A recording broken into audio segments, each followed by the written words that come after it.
Now, say my name. The Rolling Bad Podcast. You're goddamn right.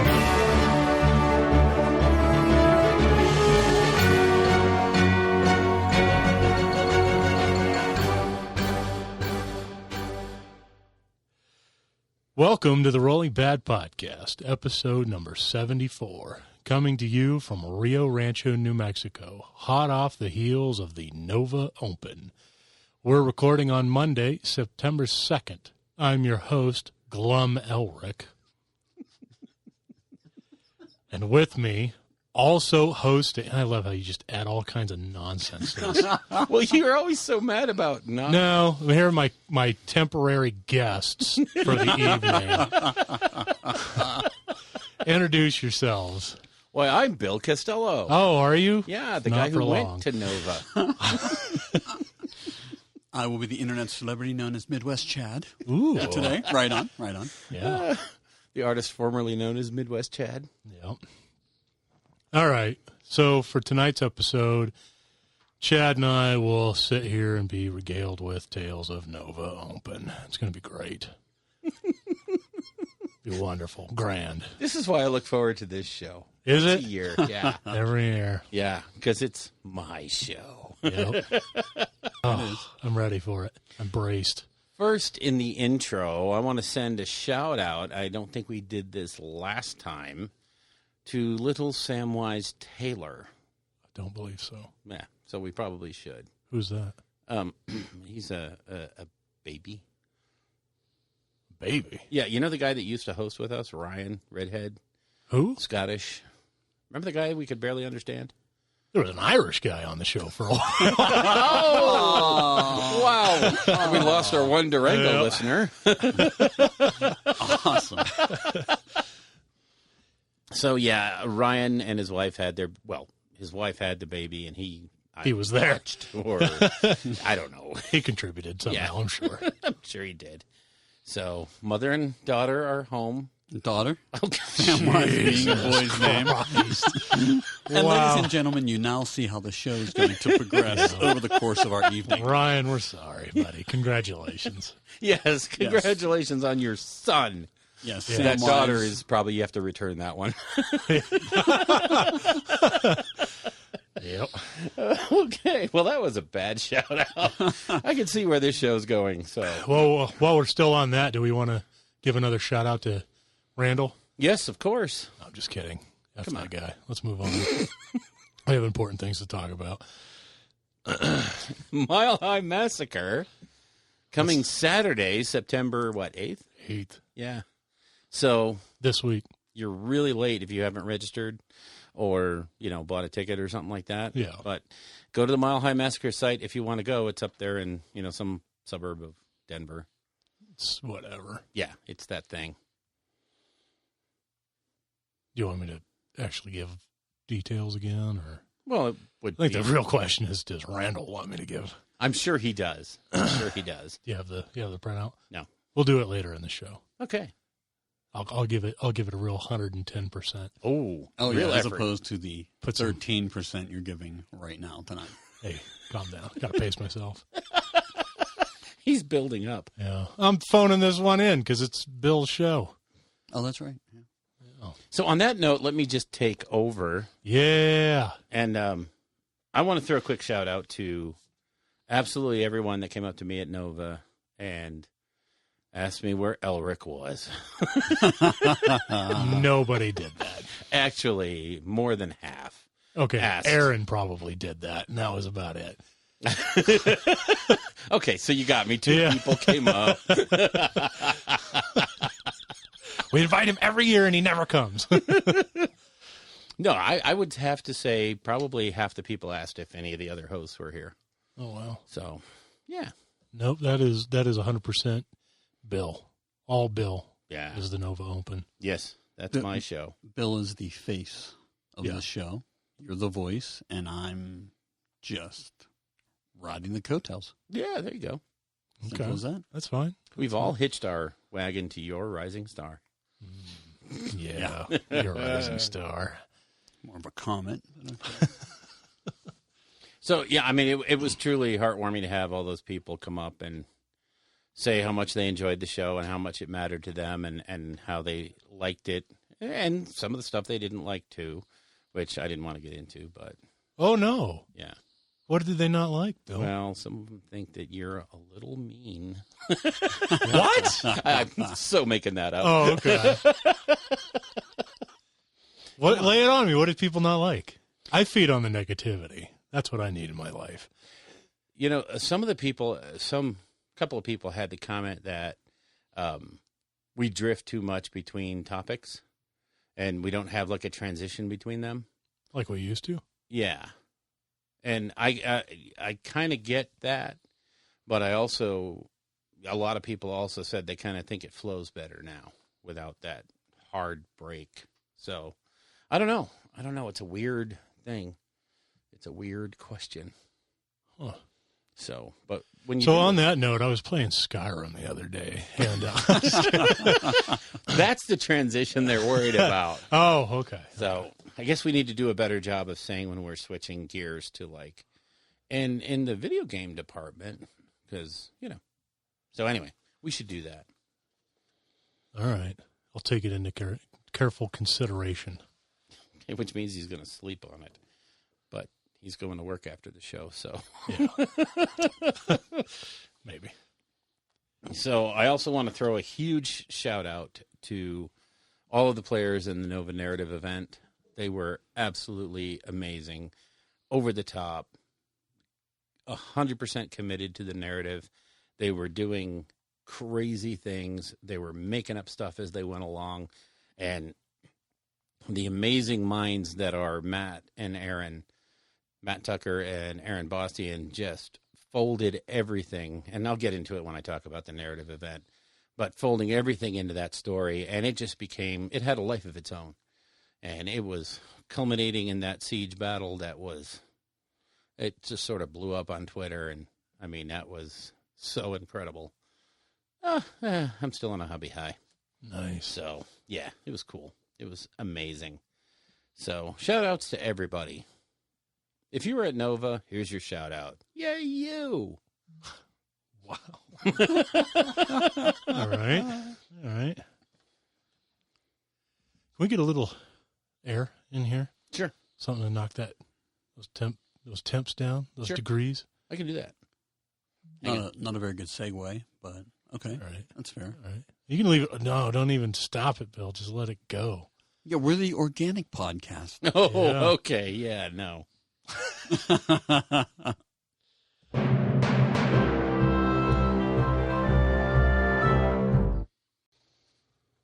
So now in the What's New department, wow, the Nova announcements were really cool, Yeah. I have to say. There was, number one, a lot of content, and number two, everybody got a free prize. Yay! Yeah. Yes, Yeah, they that did. swag bag was beautiful. Oh, yeah, that I paid for, but Where is it, Bill? it's right there. I unboxed it this morning and took pictures and put them all up on the Facebook page. Incidentally, if you want to see what was in the Dwarf Nova bag, Oh, no, I don't it's care all about on the that. rolling bed. Where's the model? Oh, it's in the box. I'll show it to you later. Jeez. Yeah, you better show it to me later. Oh, my God. So first things first, at the announcements, they did the Psychic Awakening for 40K, Yep. which kind of floored most of the people in the audience. No one expected it to be as wide-ranging as it appears it's going to be, but it's a global campaign. Don't really know how they're going to do the details of that, but it'll probably be centered around Warhammer stores or Probably. the big stockist retailers. Well, no. I saw a website that was like psychicawakening40k.com or something. Okay. Wasn't that something that like tipped the hand Yeah. a little early? That might be. So they might have a website where you submit everything to. Could be. I think. That would be good for the Yeah. people that can't get around. But, saying that there's going to be new rules for every faction, and they promised new models, but really didn't have anything to show other than the Eldar Aspect Warriors, which floored everybody. Yeah. Oh, yeah. Yeah, it's about time that happens. Oh, Good my God, Lord. isn't it? I might just have to dig out the Eldar. That is a line that has needed some love for a while. Oh, it's yeah, just definitely. the regular Eldar. Yeah. I didn't read a whole lot on it, but it sounds like this is supposed to be the biggest campaign they've ever done. Bigger than, oh crap, what was the whole launch of 8th edition and that the Malediction Rift, or I can't remember what it's all called. Cicatrix Maledictum. Yeah. thing. Yeah, that was, I don't believe that's going to come anywhere close to this. No. This is going back on the scale of the old, what's his name, Chaos book, and then the Crusade. Oh, like the Eye of Terror and stuff. Eye Yeah, of it's Terror even bigger campaign. than that. And it's supposed to incorporate everybody Yeah. for once. This Yeah. won't be just Chaos versus the Imperium. No, this is- everybody's going to have. Absolutely Something. everything. So, Do we know what the background is? Like, what is the awakening? no, No, nothing. I haven't given that up yet. Well, I would imagine it's going to center around the Eldar, and they're going to get moved forward significantly. Yeah, with the new Aspect Warriors coming out, I think. Yeah, and then they were also talking about, like, obviously this would be a good chance to bring one of the Loyalist Primarchs back, Yeah. stuff like that. And then it seemed like, I forget where I read it or if it was in one of the videos or something, they kind of hinted at the Tyranids being a big deal. Oh, boy. Of kind of like, it doesn't matter what the rest of us do. Like, the real threat is the Yeah. Tyranids. And if we don't get our stuff together, then we're all done. And that's been kind of an undercurrent in a lot of the things they've done. The reason why Inead came back to help Guilliman was to help fight the Tyranids, and the reason the Necrons are throwing in with the Imperium is because they see the Tyranids as a threat to their domination. So Really, the only ones that don't seem kind of on board against the Tyranid threat, well, orcs. Yeah. Which, they don't care. And then chaos. Yeah. But, there's been stories of Abaddon. What was that? There was a story of, like, Abaddon. It wasn't Abaddon that put his hand on a hive tyrant and, like, no, I think that was Ultramarine Boy. Guilliman? No, Calgar or something. Or Tigurius. Tigurius, yeah. Oh, yeah, he's the one that read into their... Yeah. Saw their... Yeah, it was Abaddon that saw that that Necron Catan guy is on Mars. Yeah. And he just starts laughing. Mm-hmm. Oh, so it's actually confirmed it's on Mars. Yeah, I'm pretty sure. As confirmed as anything is in... Yeah, well. I mean, I haven't touched 40K lore in ages. It's definitely launched forward. There's tons of new stuff, so... It's breakneck pace now. It's awesome. Oh, my God, is it fun to keep up with. I wouldn't even know where to start at this point. Dark Imperium. Yeah.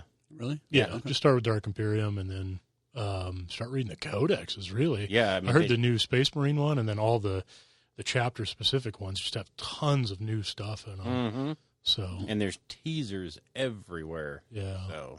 Which is awesome because, I'm not going to lie, Space Marine Codex has kind of been the same lore iteration over and over and over again. Oh, yeah. So And to see it get tons of new stuff is pretty cool. Is way cool.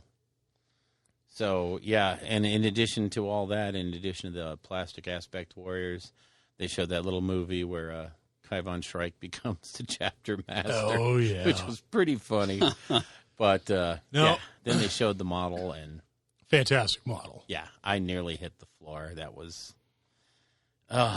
man, Emo Shrike. It is so cool. Yeah. Oh, yeah. I kind of have mixed feelings about this. I was talking with Anders in the store about when they showed Tigurius and Kasaro Khan being upgraded to Primaris. Yep. And I was like, I'm really on board with this to an extent, but is this going to mean that, like, all our existing big name characters for each of the chapters are going to get this treatment? So Volcanistan, Lysander, eventually we'll get back around to Dante and Azrael and Ragnar Blackbane, and in the lore, the whole Primaris thing of upgrading an existing Marine through the Primaris treatment is like really dangerous. Yeah. And I guess in the book it talks about how when they did it with Mornius Calgar, Gilliman was standing next to Belisarius Cawl and told him, like, if he dies, you die. Yeah. So this will work. Yeah. But it kind of, to me, cheapens it a little if every one of these guys is going to get the Primaris treatment. It's cool. It's a cool new model for sure. And it makes sense for Shrike because he got upgraded from the third company chapter or third company captain to chapter master. So you give him the full on thing. But what about Lysander and Aston? And I think you're going to see a lot of them cross the Rubicon, if you will. That's the phrasing that they love to use. And I think you'll probably see a failure here and there. Will you, though? Could you imagine what it would be like if somebody like Vulcanistan died? If Dante dies doing this treatment? What about Azrael? Yeah, someone I'm okay who's with not that. Someone who's not such a big, popular chapter master. Well, it's one of those, I think they'll let the main biggies survive, but you might see somebody like, Cato Sicarius die, even though he's got a great storyline going. Anybody who's not really big in the lore right now, so it probably wouldn't be Sicarius. Arjak Rockfist. Yeah, something like that might bite the final end. But I think this is really another nail in the coffin for the old Marines. I think they're going away. That's fine with me. It is. Okay, It really is. I'm on board. Yeah. Upgrade them all. Yeah, I think so. So then they did the Necromunda teaser, which looks like they're going to put a little chaos into Necromunda.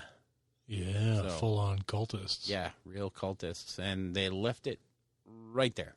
Yeah. So that was a pretty cool little drop and a reveal. Then they moved on to the Middle-earth strategy battle game. Oh, yeah, they did. Holy snakies. Because that terrain set for Rohan looks fantastic. Yeah, they had a built and painted copy there in the display at Warhammer, at the Warhammer store, and it is flat out gorgeous. Oh my God.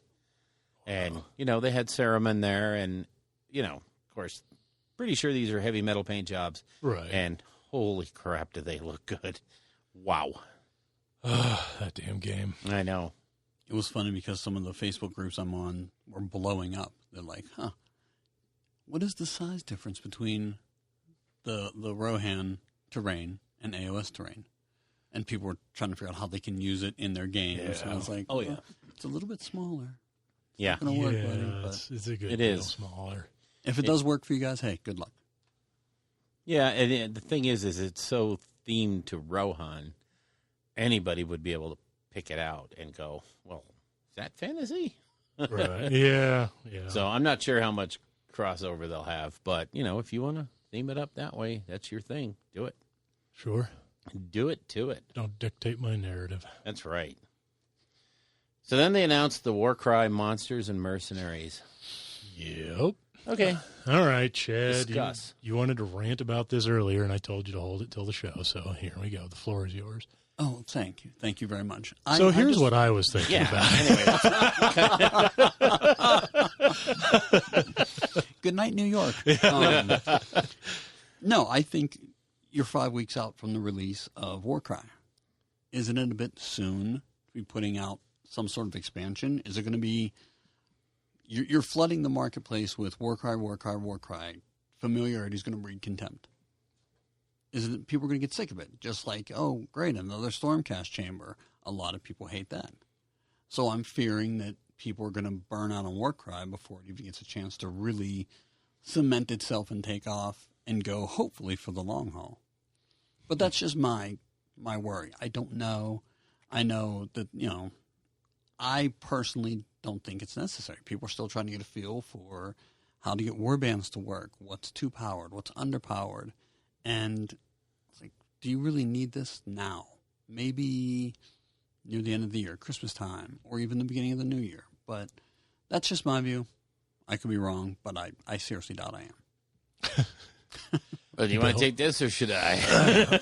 Well, we can hit it back and forth. Okay.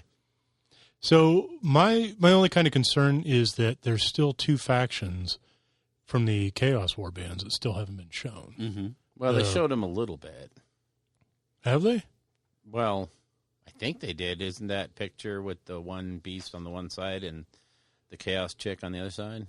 No, I'm guessing she's a mercenary. Oh, okay. The Dark Swarm. Oh, okay. Yeah. I'm talking about because there's the Scions of the Flame or whatever. Yeah, And the then- Spire Tyrants. Yeah, the Spire Tyrants. Yeah. We don't have any idea about what those are.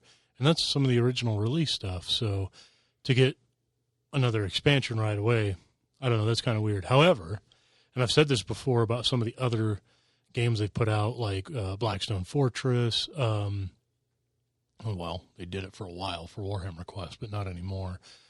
It's cool to see them follow it up and show that the game itself is going to continue to get support. So I'm on board with them putting out, and it's just a book. It's not like they're dropping tons of new models. It's a book that supports existing models that you can add in. That you already have. So I don't know. I'm okay with that too. Yeah, and I kind of think it smacks to me of this is stuff that got cut out of the core rule book, either because of size restrictions or some maybe production. I don't know what it might have been, but this is stuff they had in mind for the main rule book anyway.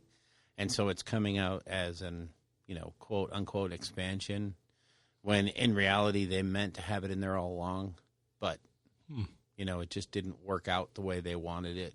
And they're dealing with issues like page counts and, Well, yeah, and the starter box already weighs like 300 pounds. Yeah, so.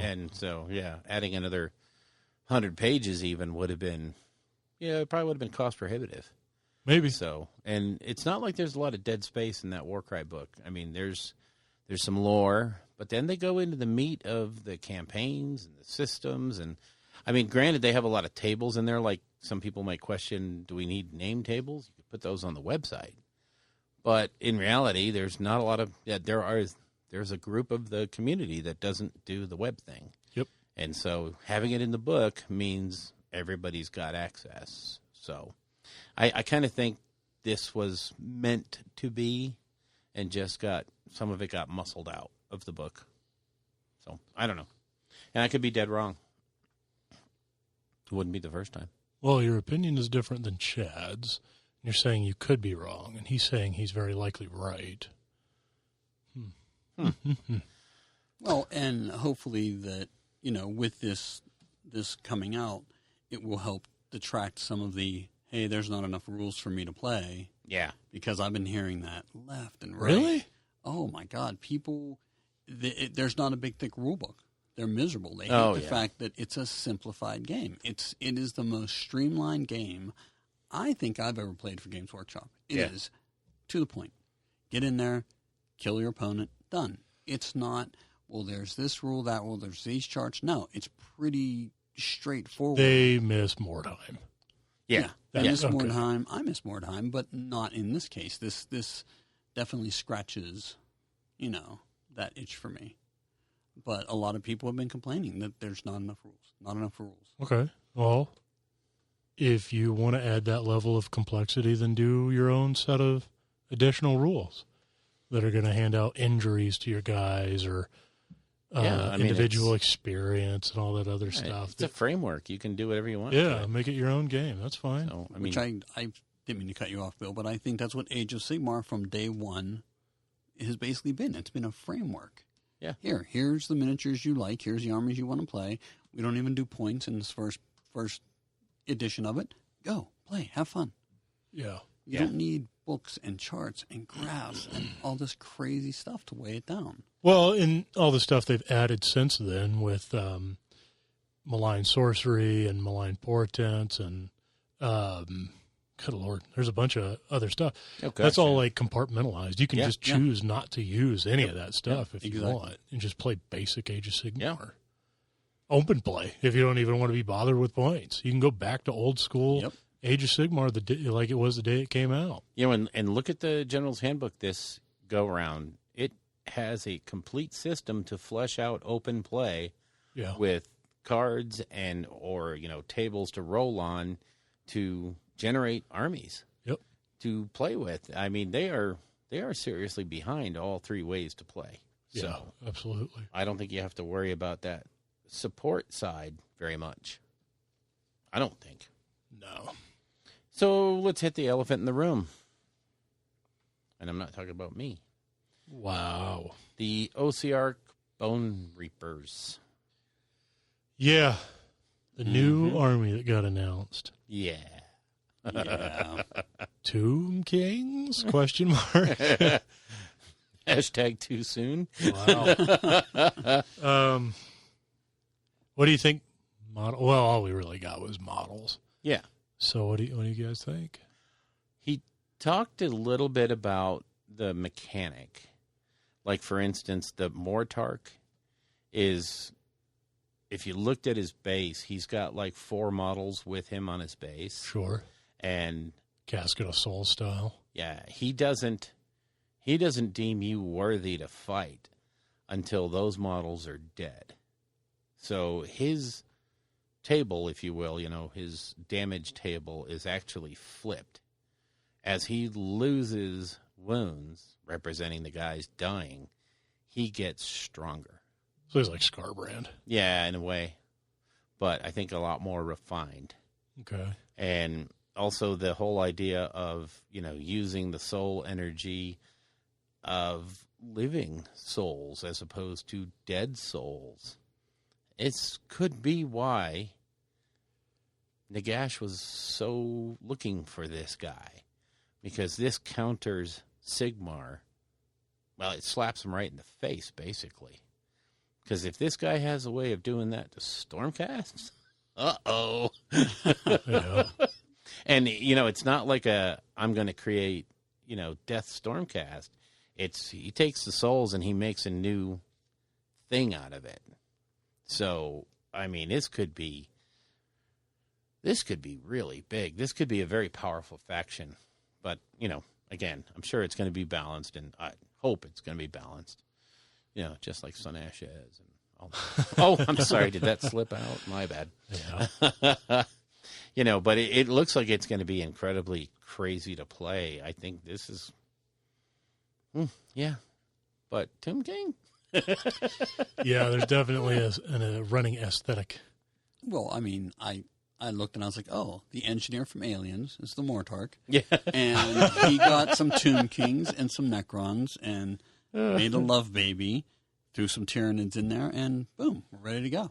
Yeah, there's Here's our definitely army. some influence. Yeah, there's from, a lot of influence, especially in the face for Necrons. I was very surprised. It was weird. When I first saw those pictures come up, I was like, oh my God, Necrons in AOS. This is so cool. Yeah, and the big dudes definitely have a Tyranid warrior feel too. Oh, yeah. Oh, yeah. Oh, yeah. So It was funny because somebody on one of the Facebook groups was looking at the picture and they zoomed in and they said, it looks like the standard bearer for the Mortarch has a standard that is a standard bearer.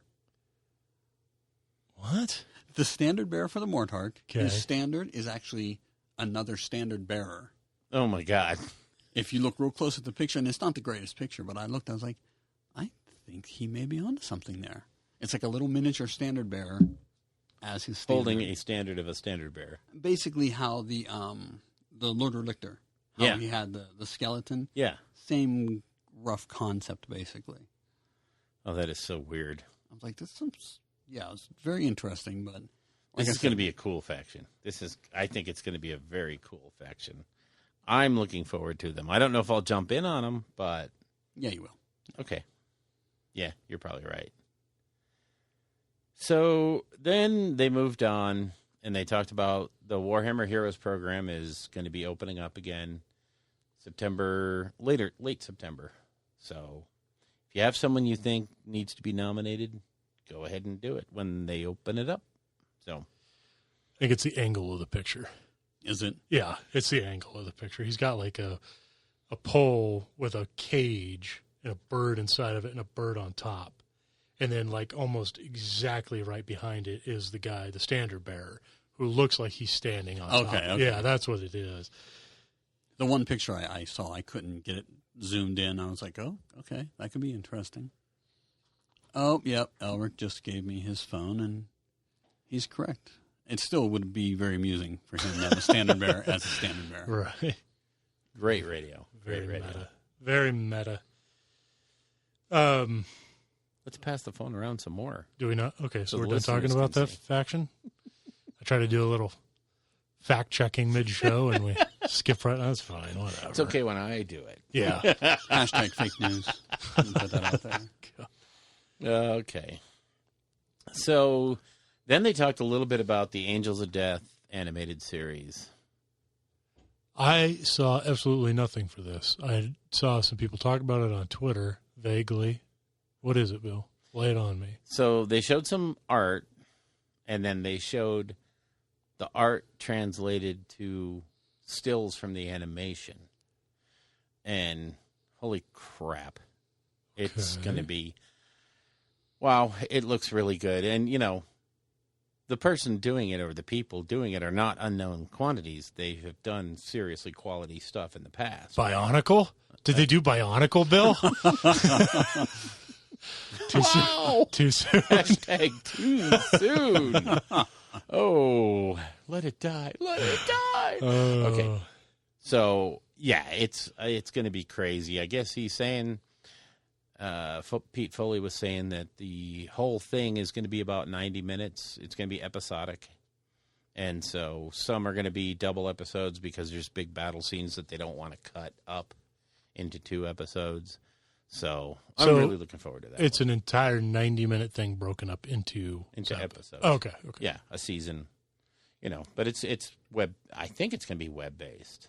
So Interesting. yeah, it looks like it's going to be over the top. What is the style of animation? Realistic.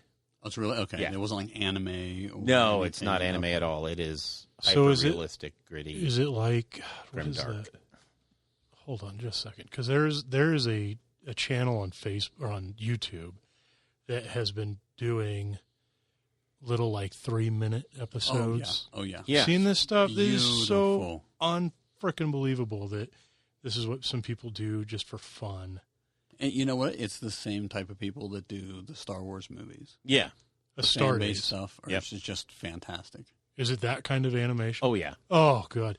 If you don't know what I'm talking about, go to YouTube and search for the channel Chantel. Astartes. Yeah. And there's 4 episodes. They're like 1 minute, 2 minutes.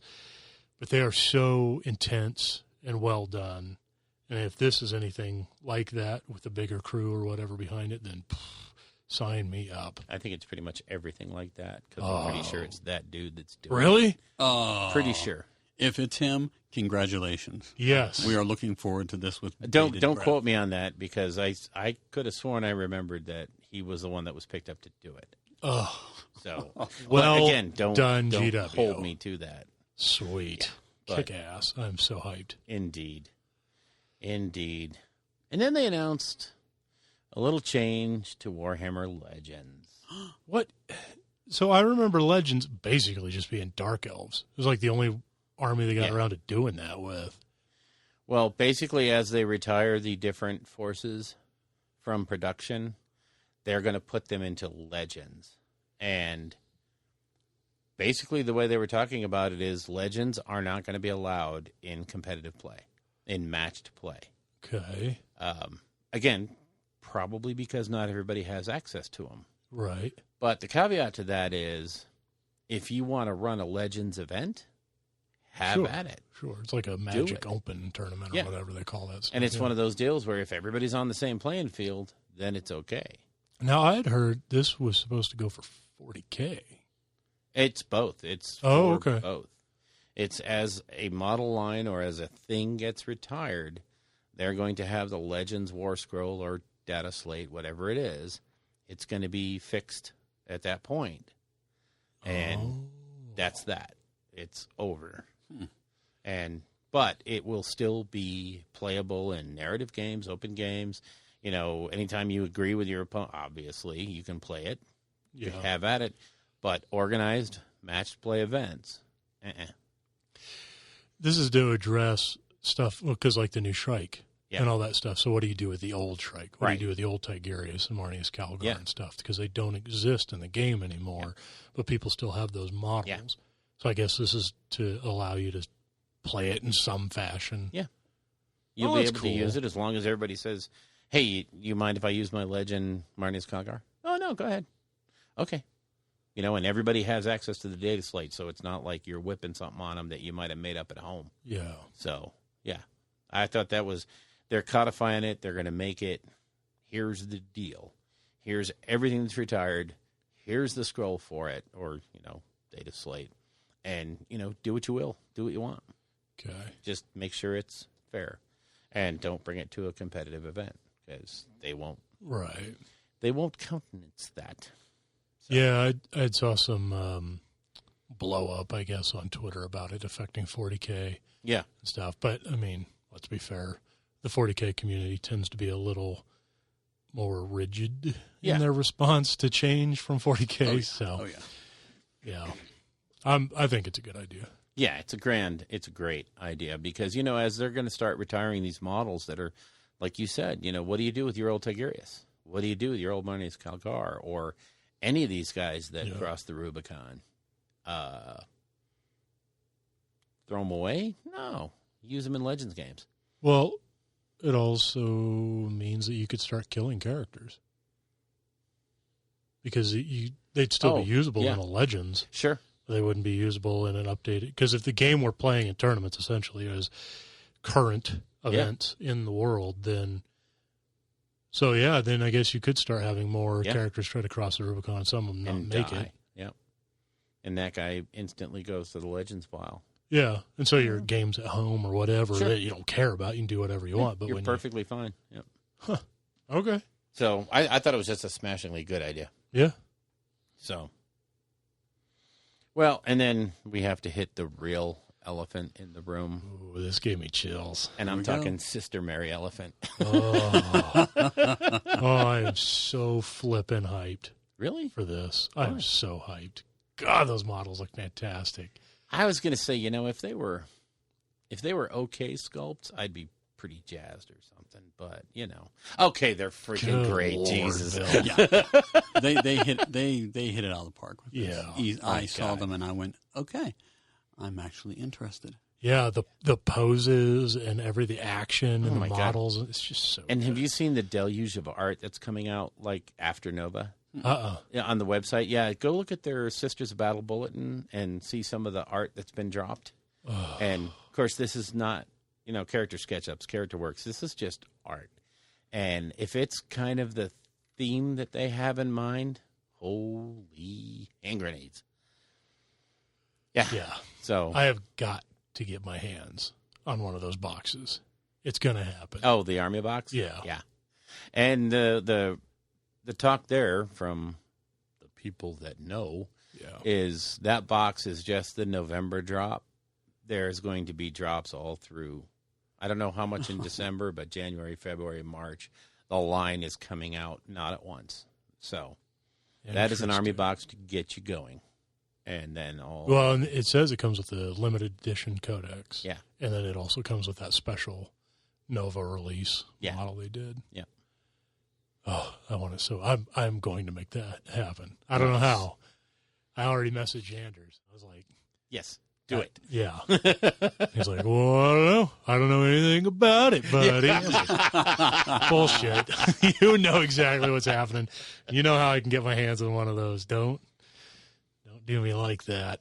So two things about the announcement, the preview event I have to talk about is I was considering blowing it off because we were setting up the first of the narrative events. And I was like, well, maybe I shouldn't go. Nah, I'm going to go. Thank God I did. So just one little funny anecdote. A couple of guys in the audience had set up a deal. And I believe it was when they talked about the sisters that they just stood up, took their wallets out, and threw them at Pete Foley and said, shut up and take my money. Nice. That was just awesome. It was really, really well done. I hope they were empty wallets. Well, I don't know. Pete was going through it.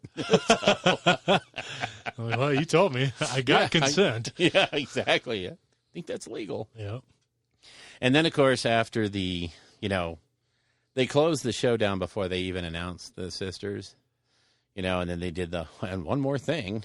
Oh, yeah. And then, of course, they did the just one more thing after the announcement and all the reveals on the sisters. And that was when they did the whole thing of Pete Foley stood up there doing his best Oprah and said, and you get a sister, and you get a sister, and you get a sister. Damn and it. everybody around was like, what the hell is he talking about? And then, people started, and he's like, look under your chairs. And they had duct taped the models underneath every single chair. Oh, man, that's genius. That was so perfect. It was just, that was just a brilliant touch. I have to give them mad props for doing that. That was so cool. Yeah, they are definitely turning their promo shows up. Yeah. To a whole nother level. Yeah. Of course, my thing now is they were very adamant about you had to have a ticket to get in. And usually the preview event is just they open the door and they just kind of, boom, go through. Yeah, you get in line and wait. You actually had 2 people at the door with clickers, and they were counting as people went in, and you had to show them your ticket because you got a ticket. Oh, wow. And you had to show it to them, and they weren't letting anybody that was just clinging on or, riding the coattails. So it was very strictly limited to that 250. At the next, at the LVO preview show, everybody's going to be instantly flipping tables and chairs as soon as they walk in. Yeah, see how that goes. So they've created a monster, but I think it's a great monster. I love that monster. Nice. I love my sister. She's awesome. No, I'm talking about the plastic one. Yeah. My real sister's just okay. Bill's not what you would call a family guy. No. I am too. I have my Nova family. I have my AOS family. And now your podcast family. See? Some families you don't always want. Okay. All right, let's take a quick break, and then we'll go into what we've created recently. Right on. And I'll show you all the stuff I took to Nova, because I can't let it go without an instant of saying that I was there. I love the salt in your eyes. Whatever. Let's get this over with.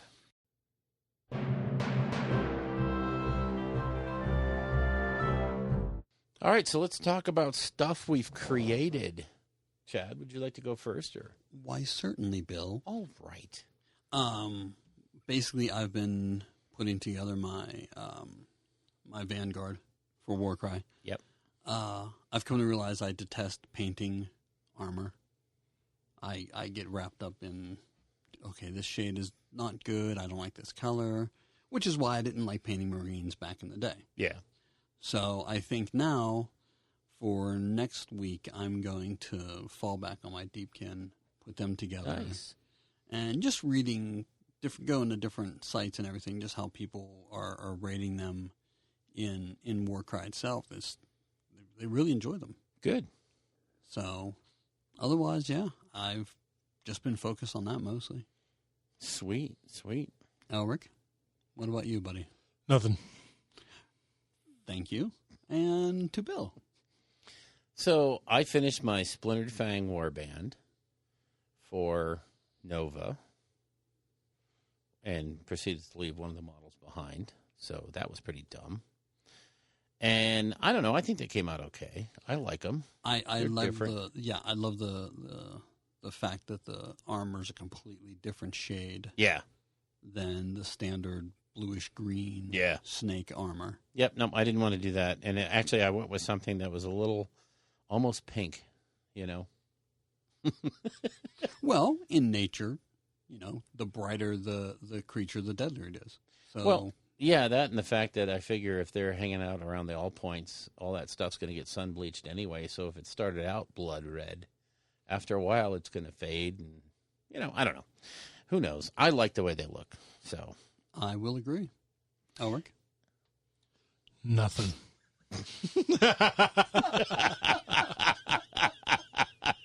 So he's keeping up with the community.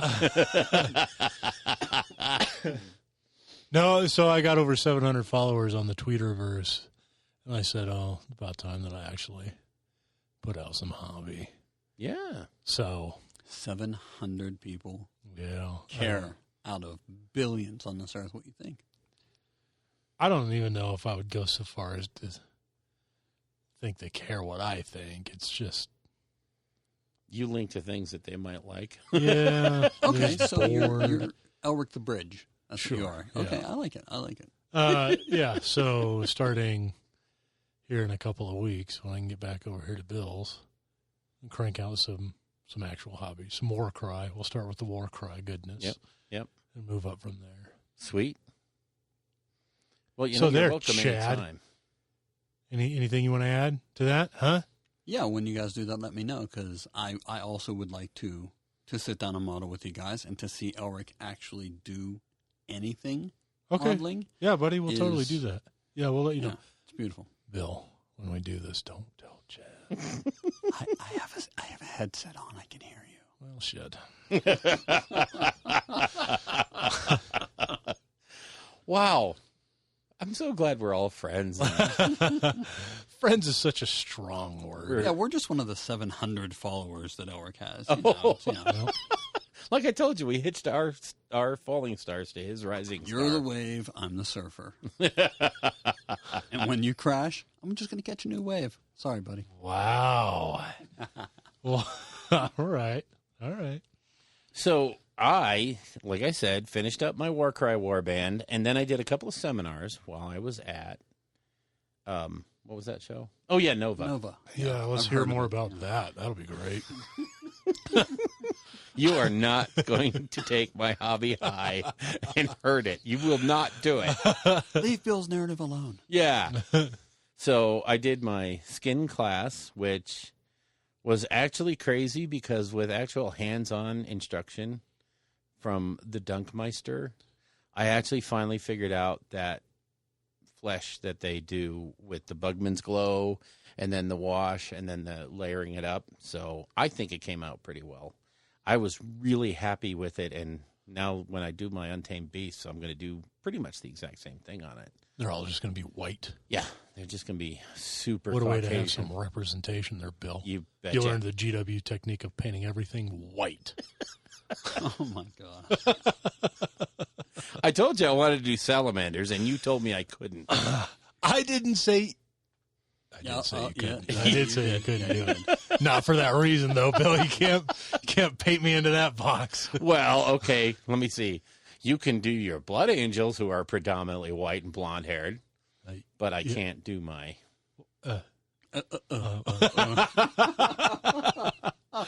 Oh... No, Bill, please. Elric wants you to paint Eager Aryans. Who's the what he's progressive here? Oh, no. And then we painted up, in the next class, we painted up a Stormcast.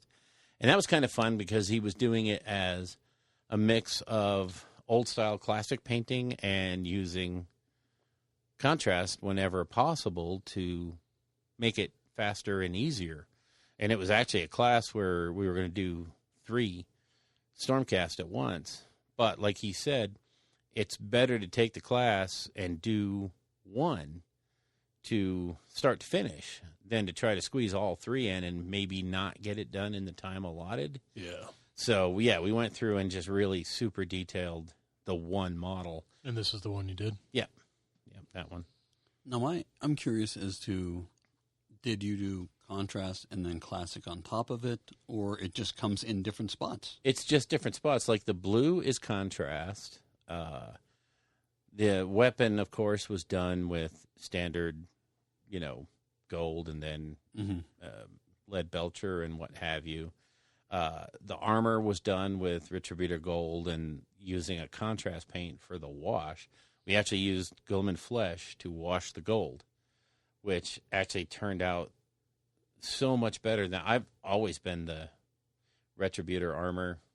Boom, hit it with the earth or the Reikland flesh shade to warm it up. But using the flesh made it so much more tonal and had such. It's got a much better metallic look to it. It's very rich. Yeah, it doesn't lose that shine that you get with the washes. So, Elric just threw my model in the trash. Where it belongs. Oh, I'm wow. just kidding. Actually, it looks really good. How long did it take you to paint that? That was an hour and a half class. That was a 90-minute class. So how fast could you crank one of those out now? With all the, I think the big drawback there would be, or holdup would be the drying time.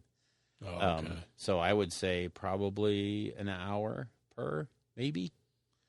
What if you, if you were batch painting, yeah, you could do a unit of probably 5 in a night. A good solid night, letting everything dry and what have you. Interesting. So, because it looks good. That is a solid tabletop. Yeah. Oh, this was tabletop ready. The class was tabletop ready Stormcast. So, nice. yeah, I had a great time. Something else I want to talk about or two other things I want to talk about in creation is I stopped by the Games and Gear booth, and we had those guys on for an interview last year. The guys that make the Games and Gear, they make the travel brushes, the metal brushes that you can fold or that you can use. It's a cover as well as a brush. So they're very transportable. They're great to take to shows and what have you. And they just released another brush that is not metal, but it's a double-sided brush. So it has the benefit of being able to, when you're blending your contrast, you can have one side of the brush for one color and one side for the other color. Or if you're doing two brush blending or anything like that, it's just a super handy brush. You don't have to switch hands. You just twirl it in your fingers and you've got your new brush. So I thought it was a really cool product out there at Games and Gears. So go check it out. I think it's called the PSSP. No, I'm sorry. It's called the PSS1 Pro Studio Brush. So it's very cool. I like it. I was glad I was able to grab one. Are they on the website now already? I believe so, yeah. Okay, It's one of their new products.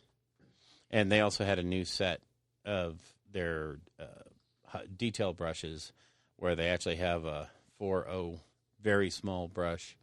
I'm not a huge fan of super small brushes, but if you need to do some sort of really crazy lining or dotting, it's a good brush to have, I guess. And then last but not least in creation, I want to throw a shout out to Sean McAfee. And he runs a paint studio. He's brushforhire.com, and he's on a lot of the social medias as just Brush for Hire. And I got a chance to look firsthand at Sean's work, and pretty good, huh? Holy crap! Yeah, I mean the guy is over the top good. Yeah, and he does commission work. So if you want an army to look really good, you could do a hell of a lot worse because his stuff is amazing. And what I kind of like is I looked at his website today, and he does each commission on a case-by-case basis. It's not, this is Sean's tabletop, and this is Sean's advanced, and this is Sean's, holy crap, commission. Oh, my God. It's you tell him what you want, what colors, or if you want him to just go to town, however you want to do it, he'll work with you. And it's really, to me, that's the way it should be is you work, you decide on a color scheme together because he's got the knowledge. He's going to tell you, you don't want to run red, yellow, blue, and green Space Marines because they're going to look dumb. He's going to help you out in that respect and then paint your army for you. So, again, that's Sean McAfee over there at brushforhire.com. And, wow. I think I'm going to have to take a look at that, actually. Yeah. Yeah, I saw his, he did Fire Slayers, but they were like ice Fire Slayers, so the Magma Droth was blue, and, yeah, they had a lot of blue and ice and stuff like that. It was phenomenal stuff. So, yeah, guy definitely has talent. Yeah, over the top. Yep. Over the top talent. So, and he is a commission, so brushforhire.com, all one word, brush for hire. Check him out. The stuff, I can't believe you would be disappointed. So, So we move on to the battle arena. Yep. That would be Nova. So we're going to hear more about that. Oh, Jesus. You're not bringing me down. You slipped for a second there, though. I'm pulling on that string, baby. The sweater's coming undone. Speaking of sweaters, I was wearing a really cool jacket for most of the weekend. What? Because I was a judge for the narrative event. Okay. So I thought you meant it was like somehow cold. No. Actually, it was funny because I was cold. Yeah. I mean, Matt was taking his judge shirt off like immediately and I was like, why am I the only one in this room who's cold? And I realized that where I had set up the computer and all the stuff for doing the scorekeeping for the event was right underneath the air conditioning vent. So I'm sitting there freezing, and everybody's like, oh, my God. It wasn't hot, but, a room with a couple hundred people, and it is going to warm up. Sure. So the narrative event, I already touched on it. It was over the top amazing. The players were all in 100%. The armies that were on the table, I can honestly say there was not a single army there that was tabletop. Nothing was painted to a tabletop standard. Everything was over the top. Wow.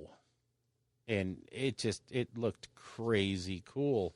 We didn't do the paint judging because Nova has a panel that does that. And incidentally, Sean McAfee is on that judging panel for paint.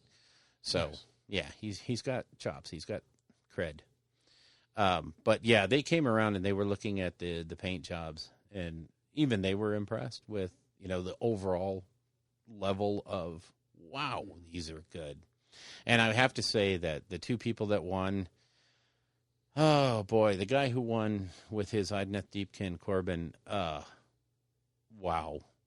He did his, the guy that rides the sea foam. I can't remember the name of them. The Eidolon? Yeah, that one.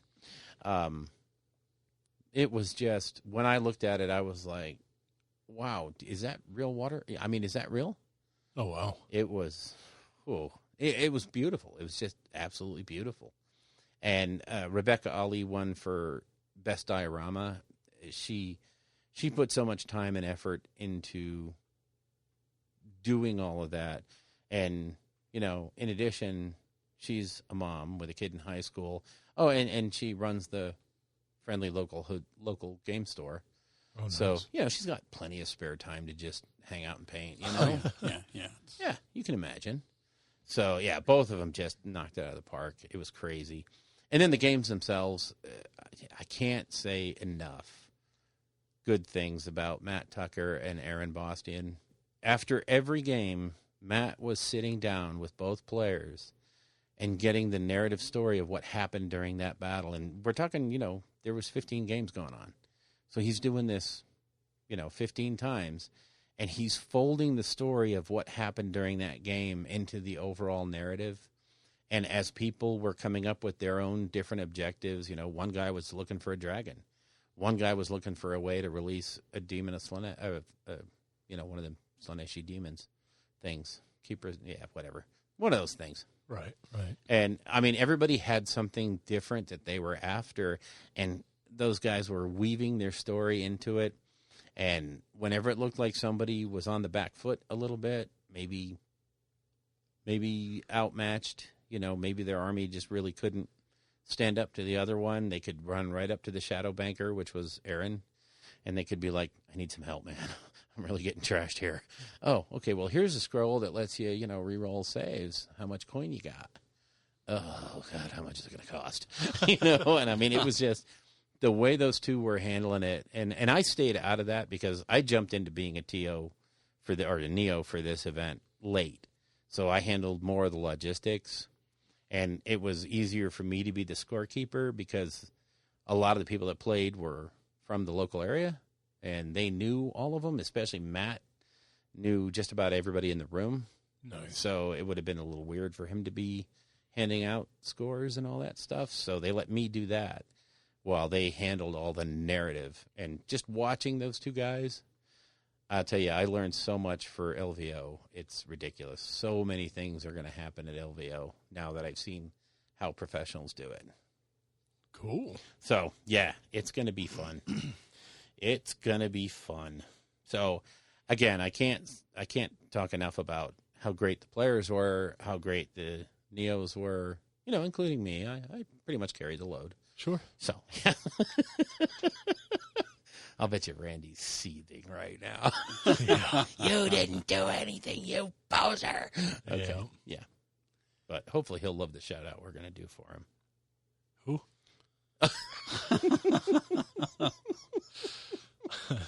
Okay. And then we got to talk about the AOS GT that happened. Okay. Yeah. It was a GT? Yeah. And it happened. Yeah. Okay. Pretty much. It was a big GT.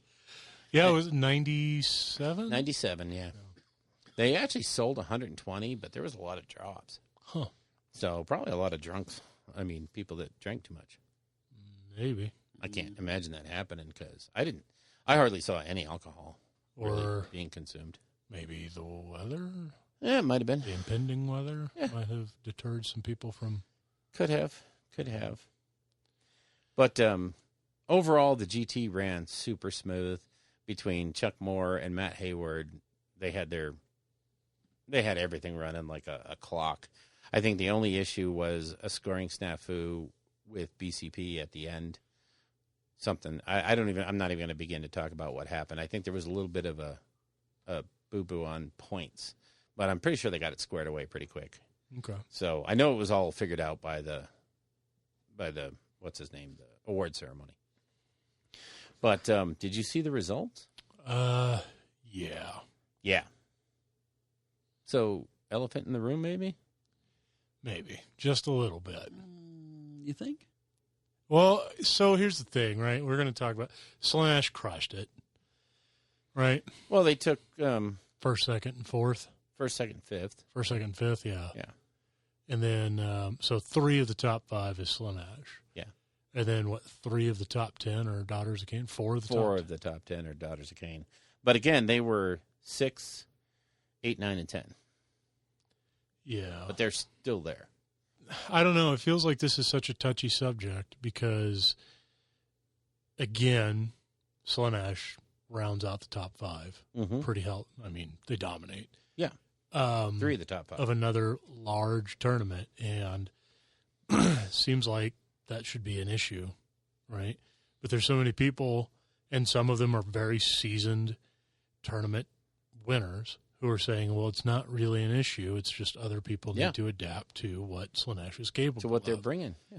I don't know, man. Like, I'm at the point now with the game, I don't know enough about it anymore, really, to weigh in whether that, to me, on the outside looking in, that's an issue. It just is. I think, honestly, that the Hedonites lists are they are powerful, without a doubt. And the Slanesh players in the narrative did pretty well, but they were taking their losses too. And I don't know, you also had, in 4th and 7th, you had Zinch, which, if you ask me, is a good thing because that means the Zinch love worked. Yeah. They're a thing again. They're back. The Daughters of Cain, Hedonites. Daughters of Cain are just so strong. Yeah. For being a book that's, I don't know, I guess you would consider it over the hill. Yeah. In a competitive meta type thing. That book is showing some age, and it's still that good. It's still very powerful. How about Nurgle? In 3rd? Yeah. What's up with that? What's wrong with that? I love it, and I love the list because, I mean, I feel like Nurgle has been a bit on the back foot competitively, but I've always felt like they've had what it takes. Yeah. It's just maybe adapting again to... Well, the guy playing that list was actually playing in the narrative for the first day, and then he did doubles on Friday, and then, of course, the GT. And it's a good list. He's got the tools to handle just about anything except Slanesh. Well, and he still did handle some Slanesh. Yeah. Andrew and I were talking about it when it got announced. It's interesting that the top 5 are all chaos. Yeah. What's up with that? It's about time. Chaos Really, for yeah. certain, It's about you know? time. It's not Stormcast. It's not Night Haunt when they came out. It's Yeah, chaos. Night Hunt never really tasted victory, but that's okay. Yeah. So I think it's because they have so many options. Yeah.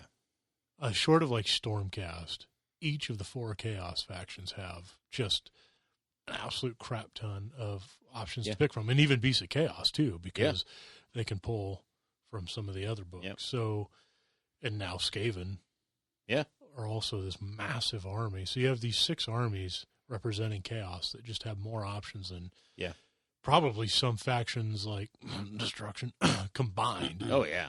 You know. Oh, yeah. I don't know. I just think that's kind of interesting. So as we get these newer books coming, this is one of the things that I'm worried about with the Osiark Bone Reapers, right? Yeah. It's a whole new army, and sometimes when they do a whole new army from scratch, they really don't put out a lot of models for them. Yeah.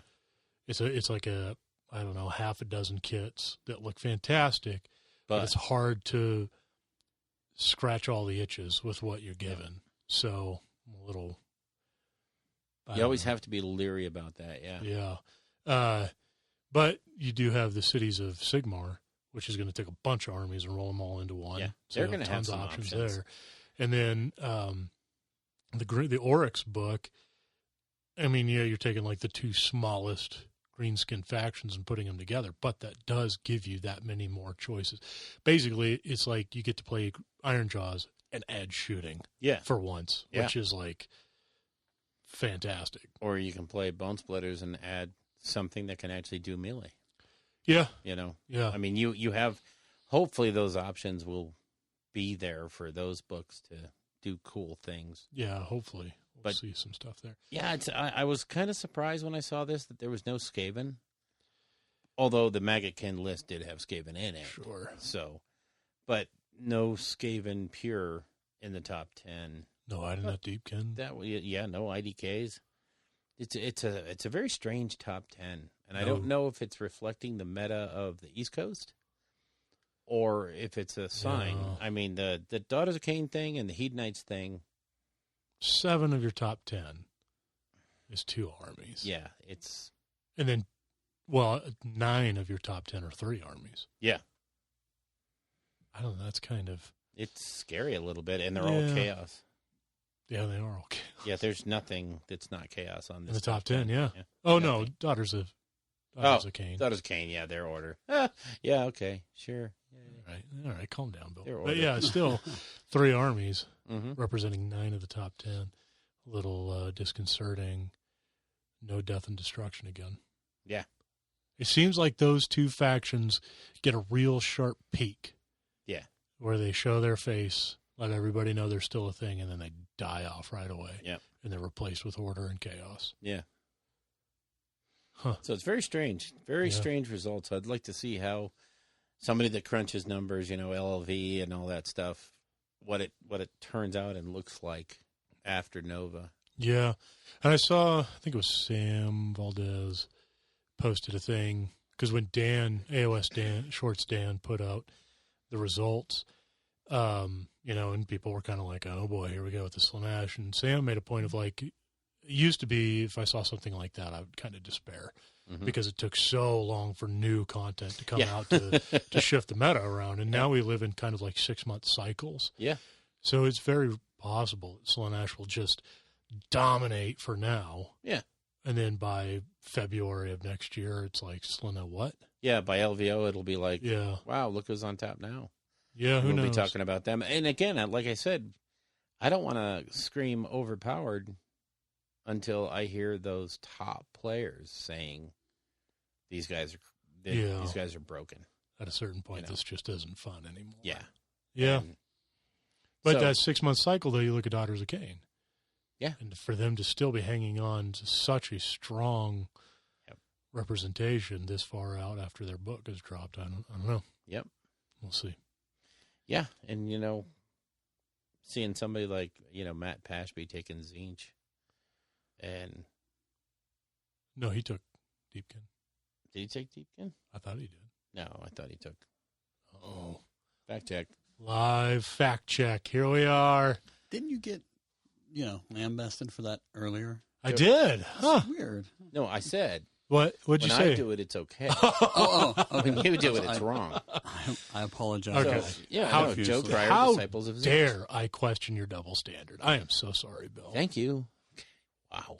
When will you progressives learn?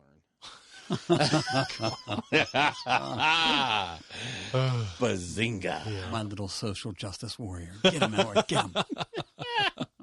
Yeah, Joe Cryer, Disciples of Zinch. Yeah, you said Matt Bashby. That's what I said.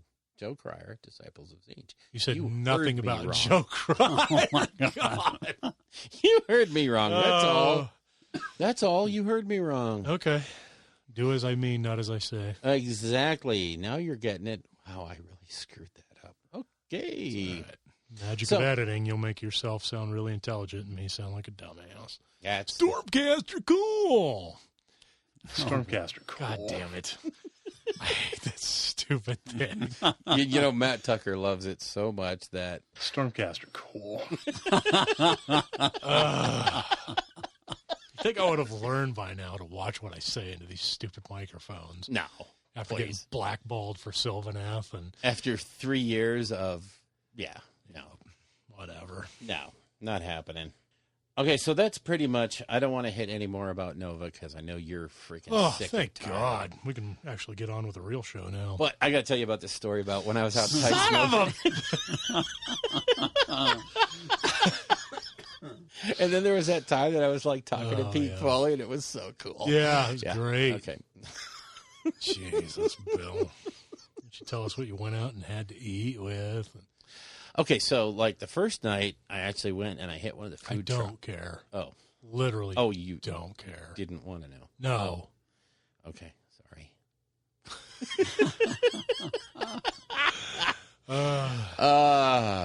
Okay, so rather than do an extensive lore section, which Elric would probably just want to kill me for, our lore section today is going to be the 3 interviews that I did while I was out there. One of them is with Davis Ford, the guy who did the AOS Reminders website. Remember I talked about that last time? Can you remember that? Yes.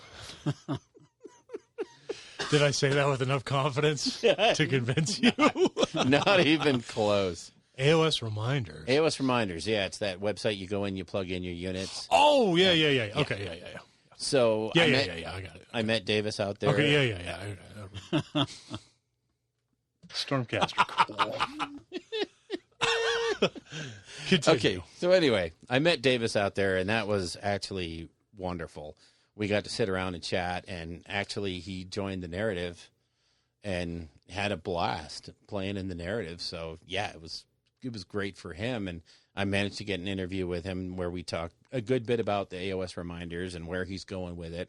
It's an amazing site. He's gotten rid of he's got his own domain for it now, so it's just aosreminders.com. Sweet. So, yeah, and he's got, I'll spoil a little bit of it right now. It's always going to be free to plug it in and find out what your stuff is and print it out.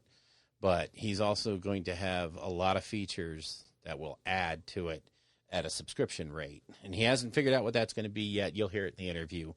But trust me, it's going to be worth it. I got a sneak peek of the new features, and wow, it is crazy cool. And super kudos to Davis. He's a great guy, and to do all that work that he did is amazing. Okay. Although he does have to add triumphs to it. Yeah, I was just going to say, how much more stupid are you going to feel when you pay for a subscription to a thing that reminds you to use stuff during your game and you still forget your triumphs? Yeah. Oh, yeah. It's going to be great. No. Yeah, I'm going to tell him to print triumphs in, like, bright red. Yeah. Something. But, yeah, you'll hear an interview with Davis. And then I've got the interview with Matt Hayward. Matt is the power and the mover and the shaker behind the AOS GT. Chuck is the TO. Matt's the guy that does everything. So this Chuck year, is the sex appeal. yeah. Oh, yeah. He's the cool hair, big guns having guy, where Matt does all the work. I love you, Chuck. He does all the heavy lifting, despite Chuck being The bodybuilder. the bodybuilder. Yeah. Yeah. Okay. Yeah. So, but I really wanted to get Matt's perspective this year on prepping for the show and running it and, doing all that stuff. So that was fun. Cool. And then, of course, without a doubt, I'm going to have Matt Tucker, did all the heavy lifting for the narrative event that Aaron didn't do. He built that siege wall, that 18-foot of siege wall. Oh, yeah. He play tested that siege, ad infinitum. He's the one that made all the battle plans for all the tables. Each table had its own battle plan. So, and then, when it came to pairings, I helped him to make sure that nobody got on the same board twice. But, he was the guiding force behind the whole thing, and Aaron and I just sort of rode his coattails. He did yeoman's work to make it work. And so interviewed him and Aaron. And there's a funny spot in that interview. I don't know if I'll be able to leave it in, but there's a knock on the door, and there's Aaron bringing the beer. Nice. So, yeah, I guess we can kind of, unless you want to throw a shout out to the Mile High Massacre. Do I? A proper. Do you? One. Proper. Where's the paperwork on it? Where's the address, the zip code? So anyway, the Mile High Massacre, Denver, Colorado, September 7th, 9 a.m. till September 8th, 5 p.m. Adams County Fair and Riverdale Regional Park. Where are you finding all this? On the website or the Facebook page. I found it. So run by Randingo Hill. So you can you can still hit the website. You can hit them up on Facebook if you need to. Tickets are $350. And there are no prizes. No prizes. Oh, we're doing so well. Oh, we're great. We are good friends with Randy. Who? Randy, the guy running that thing in that place. Hoff. Yeah. Oh, the guy who looks like a stunt double from when the Ewoks. So should we end on that note? Yeah, I think we're good. Anything else? No. I'm good. Boom. Done. Right on.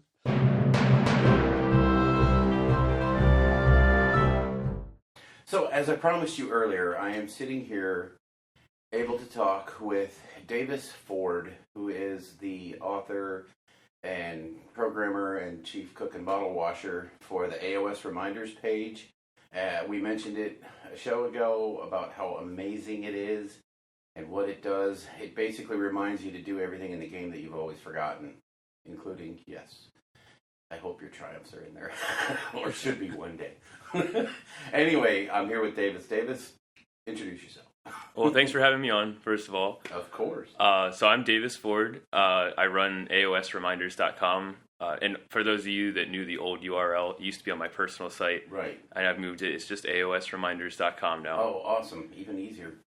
So 3 months ago, I was playing Seraphon, and quick note, I'm pretty bad at Warhammer. So I was having trouble with my hero phase. A lot of stuff happens for Seraphon, the hero phase, the end of the hero phase. Yeah. And much like probably everyone who's played Warhammer, I created an Excel sheet. Yeah. And, I had it color-coded and had different phases. But the problem was I like changing my list up. I don't like playing the same list. That's my issue, yeah. Right. So I'm a software developer by day, and so I thought, well, I can maybe use that.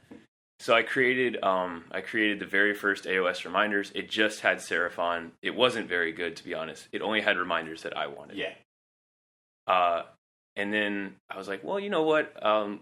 That's pretty cool. I posted it on Reddit and on TGA and Lustria Online, who I would actually like to shout out. They're the Seraphon community. You betcha. Yeah. They've been amazing, and they've given me feedback from day one to help it get better. So next I did Sylvaneth, because that's what my cousin plays. Sure. I did Ideneth Deepkin, I did Gloomspite, and at that point, I kind of was at a crossroads of, do I want to keep doing it? It takes a lot of time. Yeah, I can imagine. To do a single army, to import, to write down all the data, go through all the battle tomes, and go through the facts and the errata. Yeah. it's probably 6 hours of work. Oh, easy. Right? And so I was at this point where I was like, okay, I have a cool tool. Do I want to keep going with this? Do I want to keep spending my nights on this? Do I want to keep having my poor girlfriend just watch me put code into my laptop night after night? And the answer was yes, because when I posted it on Reddit and on the Grand Alliance and on Lustria, I got something like 10,000 page views in the first couple weeks. Yeah. And that, to me, I've had a couple of projects that I've done that were successful, and this was starting to outpace them. And it was not just outpacing them, and people were using it, which was cool, but people genuinely loved it. And the feedback I got was, this is amazing. Yeah. Can you do my army? And that goes back to, it was taking so long. So I started putting out a call for contributors. And can you guys help me? Right. A lot of this, it's just data entry. Sure. Yeah. It's just retyping it from Battletome to the, machine readable. Right. Also, I would like to take a quick note and say, because this is something that a lot of people have asked me here at the Nova Open, what do you think Games Workshop thinks about this? Yeah. Well, I don't know. Honestly, I hope they've seen it. I hope they like it. Yeah. I want to just say that this does not replace a Battletome. Right. No. We've been very deliberate about that. We're not including points. Right. We're not including unit stats. I just want to say you should go buy your Battletome. Oh, there's art in there. There's writing in there. The work that's in there is worth money. Oh, yeah. That's for sure. And so I never want this to be seen as something that's even competing with GW, and I don't think it is. No. I view it as a supplement. Yeah, it's an aid for the game. It's not,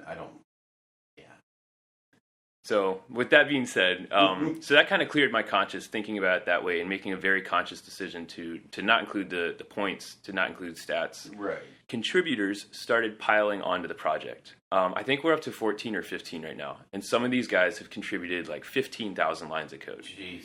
They're spending their nights and their days entering data, and they go on Reddit and they answer people who are having problems or feedback. That's been incredible for me. I've never had a side project where people helped. Yeah. So, you're going more from programmer to team lead. Right. Yeah. In a lot of ways, yeah. And that's actually been pretty cool. I do that at work too, so it's been nice.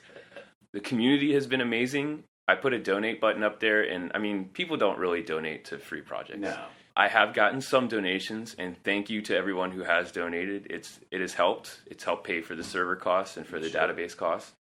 And so I guess the one thing that I want AOS Reminders to be is this ever-evolving code base where if a new Battletome comes out, within the week, as soon as one of us can buy the Battletome and transcribe it, we'll have it out there for you. Right. Down the line, and this would be a dream if GW actually wanted to work with me on this. Yeah. And maybe, writing this down from Battletomes is hard. If they could send me stuff. Send you the electrons, that would be awesome. That would be incredible. Yeah. But for now, I've got this amazing team of contributors. I've got all the people who have commented. And I can say from walking around at Nova Open with my shirt on and the way people are talking to me, I'm going to keep doing this. Yeah, I mean, it's everyone I know loves it, and everyone that I have shown it to has been like, wow, that's what I've needed for God knows how long. Because really all it is it just reminds you to play with your army better. And for a lot of us that don't have time to just, study the Battletome from front to back every other day, this is huge. I mean, it's huge. And, of course, like you said, it replaces that Excel spreadsheet that you have to go in and hand edit for every army you play and every little unit change you make. So that's phenomenal.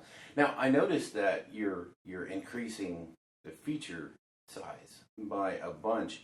You were telling me the other day we made a comment about the mobileness of it, and now it's pretty darn mobile friendly. But what else do you have coming up down the line for improvements? So we're going to keep improving the mobile aspect of it. I know a lot of I have the stats on who visits the site, and I know a lot of you are on your phones. Yeah. So we're going to keep working on that. It's pretty good right now, but it can always be better. One thing that I am going to introduce is, and I guess I'll back up to explain this a little bit. This does cost me time, and it does cost me money. Oh, yeah. Which is fine. This is a great passion project, and it's amazing and all that. But the donate button, despite all the amazing people who have donated, it's not really making it worth it. Yeah. So what I want to do is I'm never going to touch the core model of AOS reminders, which is you put in your army, you get the reminders. Like, that's amazing. Yeah. Never going to touch that. What I would like to offer is a service on top of it for people who are using it a lot or people who just want to support me, honestly. Yeah. What I'll be unveiling, and depending on when this podcast comes out, it might be out by the time you hear this. It might be out within a week or two. Sure. We're going to have the option to log in and buy a subscription to AOS reminders. I don't have any details on the pricing. It'll be less than $5. But the general idea is the first feature we're rolling out is one that everyone has asked for, which is, can I save my army and then load it up later? Right. The answer is going to be yes. You can log in anywhere in the world. You can save it. You can load it up. It'll support allies. Every feature will be replicated. It'll be great. Awesome. Down the line, we're going to add things like adding custom reminders. So if there's just something you want to put in there that's not in the rulebook, enter it in, and that'll be saved with your army, just like everything else. Start a movement phase. Drink a beer. Yeah, exactly. There you go. Something that I think a lot of people will like that I haven't talked about publicly at all is we're going to be adding the ability to import from War Scroll Builder. Oh, wow. That'll be huge. Yeah. We're also going to add the ability to import from Battlescribe. Okay, so that's like everything anyone could ever ask for. That's essentially, so between Battlescribe, War Scroll Builder, and AOS Reminder, I'd like to think of that as the toolkit for playing your Warhammer games. Hell, the Holy Trinity. Yep. And like I said way back at the start of this, I'm never going to put points in. I'm never going to put unit stats in. Yeah. And that's, one, I don't want to be seen as a Battle Tome replacement. Right. But two, those other tools are incredible. And I don't want to take away from... War Scroll Builder is amazing. Yeah. Oh, yeah. And I don't use Battlescribe, but I know people talk about it. I've seen it a lot at the tournament downstairs. Oh, yeah. I don't want to take away from what they're doing. I only want to fill my niche, my gap that I saw, and do it really well. And that's all. Yeah, and I think you've hit that completely on the head. It's. I can't tell people how amazing AOS Reminders is because it's just... the amount of time it saves you looking up all your different combos and all the different things that you need to think about, it's nuts. So one of the cool things that I've noticed while I'm walking around downstairs, as I said, I'm pretty bad at Warhammer. I'm not a competitive player. Yeah. But the competitive guys were telling me that they're using it they sit there and they're theory crafting with their army, and they're just adding different units, different artifacts, and they're seeing what kind of wombo combos can I stack up in a certain phase? Yeah. And a lot of that before would have been tedious and Excel sheets and and now they can just sit there and generate it on the fly, and they're having fun with it. Like you said, you can change the unit on the fly and go, okay, so if I have the Astrolith bearer, I get this and this and this, but if I swap that out for, of course, if you swap out the bearer, you're not a good player. But, but yeah, I mean, it's so handy for that. It's nuts. Besides AOS Reminders, what have you thought of Nova so far? Nova has been amazing. Good. I went to a Games Workshop Games Day when I was maybe 15 or 16, and my dad took me, and it was cool. It was really cool. I entered something in the Youngbloods division, and nice. But it's definitely cooler as an adult. It's cooler when you have disposable income. Yeah. And when you can set your own schedule, and when you can really participate in the games with other grown-ups. Right. So this is the first time I've been to Nova. I've heard about it because I live in the area. Yeah. I've heard about it, and I am amazed. They packed this hotel. Yes. Oh my gosh. Yes. If you go to any restaurant in 2 blocks from here, it's packed with people, and I've heard people at Starbucks saying there's a convention in town. It's us. It's Warhammer players. This is the best part. Is it's a hotel packed with people of like mind, and every time you're in the elevator, you just strike up a conversation with anybody because you all have the same. You all come from the same spot. Right. Everybody's here for the same thing. So you actually jumped into our event, the Narrative, on Thursday. So I jumped into the AOS narrative game. That was incredible. Yeah. I didn't expect to be as happy as I was. I mean, I wanted to play Warhammer. Sure. And I figured, okay, I can jump in the narrative tournament. I had so much fun. I had a ridiculous amount of fun. And I'd like to really shout out Matt Tucker. Oh, yeah. Because that man has a mind for a storyline. anything that happened, he was keeping track of 16 or 17 different battles. Yeah. And merging them into this colossal storyline that pulled in all these different things. He had random hidden objectives going on. At one point, he convinced me to turn into a traitor against my own kind. You know, he was an amazing organizer for that event. Yeah. And he made my time really, really, really fun. Yeah.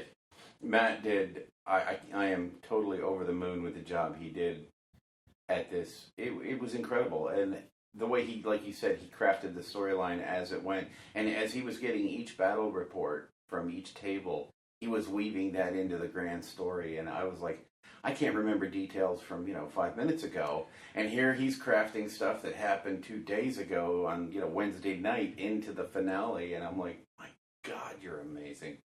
So, yeah, anyway, that's enough Matt gushing. We love you, Matt. Yeah, exactly. All my opponents were great. Yeah. Everyone was it was just a pleasure to play with everyone. Yeah. And when you walk past the tables for the GT, people are very serious. Yeah. And they're having great fun. They're having fun. They're great sports, but they're also there to win. Yeah. Oh, yeah. And I know that on the narrative tables, there were a lot of instances of like, oh, shoot, I forgot to do something. Everyone would just go Just go ahead. back. Yeah. Don't worry. What's the worry? Yeah. I set my ripper dactyls up 9 inches out, and I really should write an application to remind me. It's 3 inches. Yeah. And I didn't realize until like 20 minutes later. And I found, oh man, it's supposed to be 3 inches out. And everyone just said, just do that. Toss them in, yeah. So that was amazing for me. All the armies were really well painted. Oh, yeah, weren't they? God. They had amazing storylines. Yeah. The players were involved. People were shouting at each other, "You're going to take my Viceroy ship? You got another thing coming." So I was super thrilled to be a part of that. Great. That's outstanding. That is outstanding. So anyway, back to the program itself and AOS reminders. You kind of talked about the future plans. So in a nutshell, basically it's AOSreminders.com for anybody that doesn't know it by now. And I will put it in the show notes. Don't worry. And from there, I think we may have glossed over what it actually. From that point, once you get to the main screen, you can basically select your army, and then you can drill down and add the different units from your army. And what it produces is a page of what to do at the start of your hero phase, what to do in your hero phase, what to do at the end of your hero phase, and then you move on to movement. Start, middle, end of your movement. So it reminds you to do all those great things that you sometimes forget, or you forget the interactions that you have. So I just want to make sure people knew exactly remind people what the purpose was. Do you have any plans at all to expand from that, or are you going to leave it right there in that niche of just, here's what you do in the phases? So no plans to expand greatly. Warhammer, as I'm sure you know, is a very complicated game. Yeah. And there are still interactions between, especially revolving around marks of chaos gods. Oh, yeah. There are so many little minutiae that we haven't quite nailed yet, and that are really actually hard to codify because, especially with chaos, with Nurgle, and with Beastmen, Sure. you can do almost anything to these armies. Yeah. And so we're trying to make sure that we cover all those cases. We're trying to make sure that our spell library is totally up to date and really user friendly. I've gotten some good feedback here about that. But we're going to stay in our lane. This is going to be a tool that does one thing and does it superbly. Yeah, incredibly well. So do you have any last thoughts you want to send out there? I do. Thank you for having me on. Of course, my pleasure. A lot of people at this show told me that they found AOS reminders through you. Nice. So thank you. That's good. I would like to thank everyone I saw at this event who was using AOS reminders. My first narrative game, I made a joke at my own expense because of the Ripper Dactyls, and I said I should really write an application. Same joke I made earlier. And my teammate turns to me and he goes, "You wrote it?" And he pulls out from under his book, he's got AOS reminders right there. And that happened a lot during the tournament. I was just walking around looking at all the people using it, and it only came out 3 months ago. I only discovered it a few weeks ago, and I am completely over the moon about it. It's everything I've ever wanted. So I would like to thank everyone who used it. I'd really like to thank everyone who, when I talked to you about it, and I said, "Hey, do you have feedback?" everyone I asked gave me one thing that I had never thought of. Yep. That you'll all see it in the next month or so. That Nice. the code base is getting better every day. Nice. I'd like to thank all my contributors because we wouldn't be here without them. Right. I'd still have maybe half the armies done. Yeah. I wouldn't have time to work on the mobile features. Sure. I met Jack from Rerolling Ones, Oh yeah. and he was using it, and he's kind of a hero of mine in Warhammer, so that was cool. I met 2+ Tough. Meeting all the Warhammer celebrities was amazing. Yeah. I'm not sure if you know Doom and Darkness. No, I don't think so. He's an Australian Warhammer content creator. Okay. He's a great guy, and he's been pitching AOS reminders, and that's Nice. pretty cool. And I guess my last shout would be my girlfriend, Amanda. Thank you for letting me sit there all these nights and work on this. She's actually downstairs right now, Oh, nice. wandering around with an AOS reminder shirt. Advertising. I've been telling her the whole week, you got to come see just how many people are using it. Oh, It's amazing. It's crazy. With that being said, that's pretty much it for me. Awesome. Well, I personally want to send my thanks to you, Davis, for doing all that work and getting that ball rolling and making it happen. And again, listeners, it's AOSreminders.com. If you haven't been there, you're silly.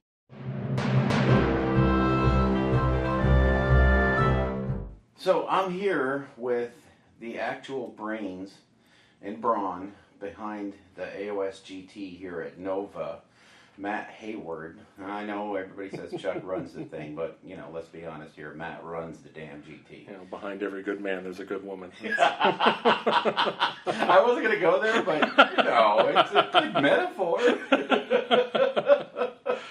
So how's it going, Matt? You just finished day one. Yeah. Well, technically day 2 because we did the GT. Oh, that's right, Or we yeah. did the doubles yesterday, Yeah. GT today, day That's 1. right. And then we'll go into... Tomorrow's going to be a light day, just two rounds. Yeah, that's right. You're calling it at 5, or Yeah. you'll have a winner at 5. So nice. How's it been so far? Nice and easy. I mean, the Nova players are... they know what they're doing. Yeah. That is a good thing. Any surprises you've seen in winners and losers? I mean, as far as that goes, there's one of the local boys from our club Yeah. who, his name's Cole, so we'll point that out. He has been playing Korn for as long as I can remember, Cool. and for as long as I can remember, he didn't win very often. Yeah. But he has been training his heart out. All right. He left today with 3-0 Good. max score. Nice. We can't believe it. That's awesome. We're like, we have to give you harder opponents tomorrow. Yeah. We're going to set this off. Yeah. And then, like I said, there's a couple other little surprises here and there. I don't want to throw anyone under the bus because Yeah, I was no. expecting some people to do better than what they were. But Yeah. like I said, I think it's good to see a little bit of a mix-up. Oh, yeah. Oh, big time. Yeah, you always want some shuffling around near the top. It gives everybody hope. Right. And I think that's one of the benefits of Age of Sigmar is you can't go into a match going, well, I'm going to win. Yeah. Oh, yeah. As soon as you do that, well, guess what? Yeah, you get raffle stomped. Yeah. So, yeah, that's the kind of thing that happens, which is, like you said, it's really good. Right. Keep things fresh. So I really want to ask you about, I mean, I know the last couple of days have been hectic and all that stuff, but what about the ramp up to Nova? How much of I mean, this is a pretty big deal. Yeah. And, I mean, it's one of the big 3, and you have all the GW presence, and they're watching you guys like hawks. Yeah. And supporting you as well. Right. But, I mean, how crazy is the ramp up to something like this? Well, I mean, for us, it wasn't extreme. Yeah. Last year, whenever we ran the GT and doubles last year, it was like a week after they were like, hey, we want you to come back and do it again next year if you're willing. And we said, yeah. And we started planning right then and there. So as far as that goes, Chuck did a lot of the communications. Yeah. And the Nova staff did a lot of the grunt work.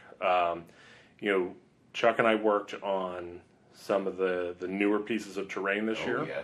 Yeah.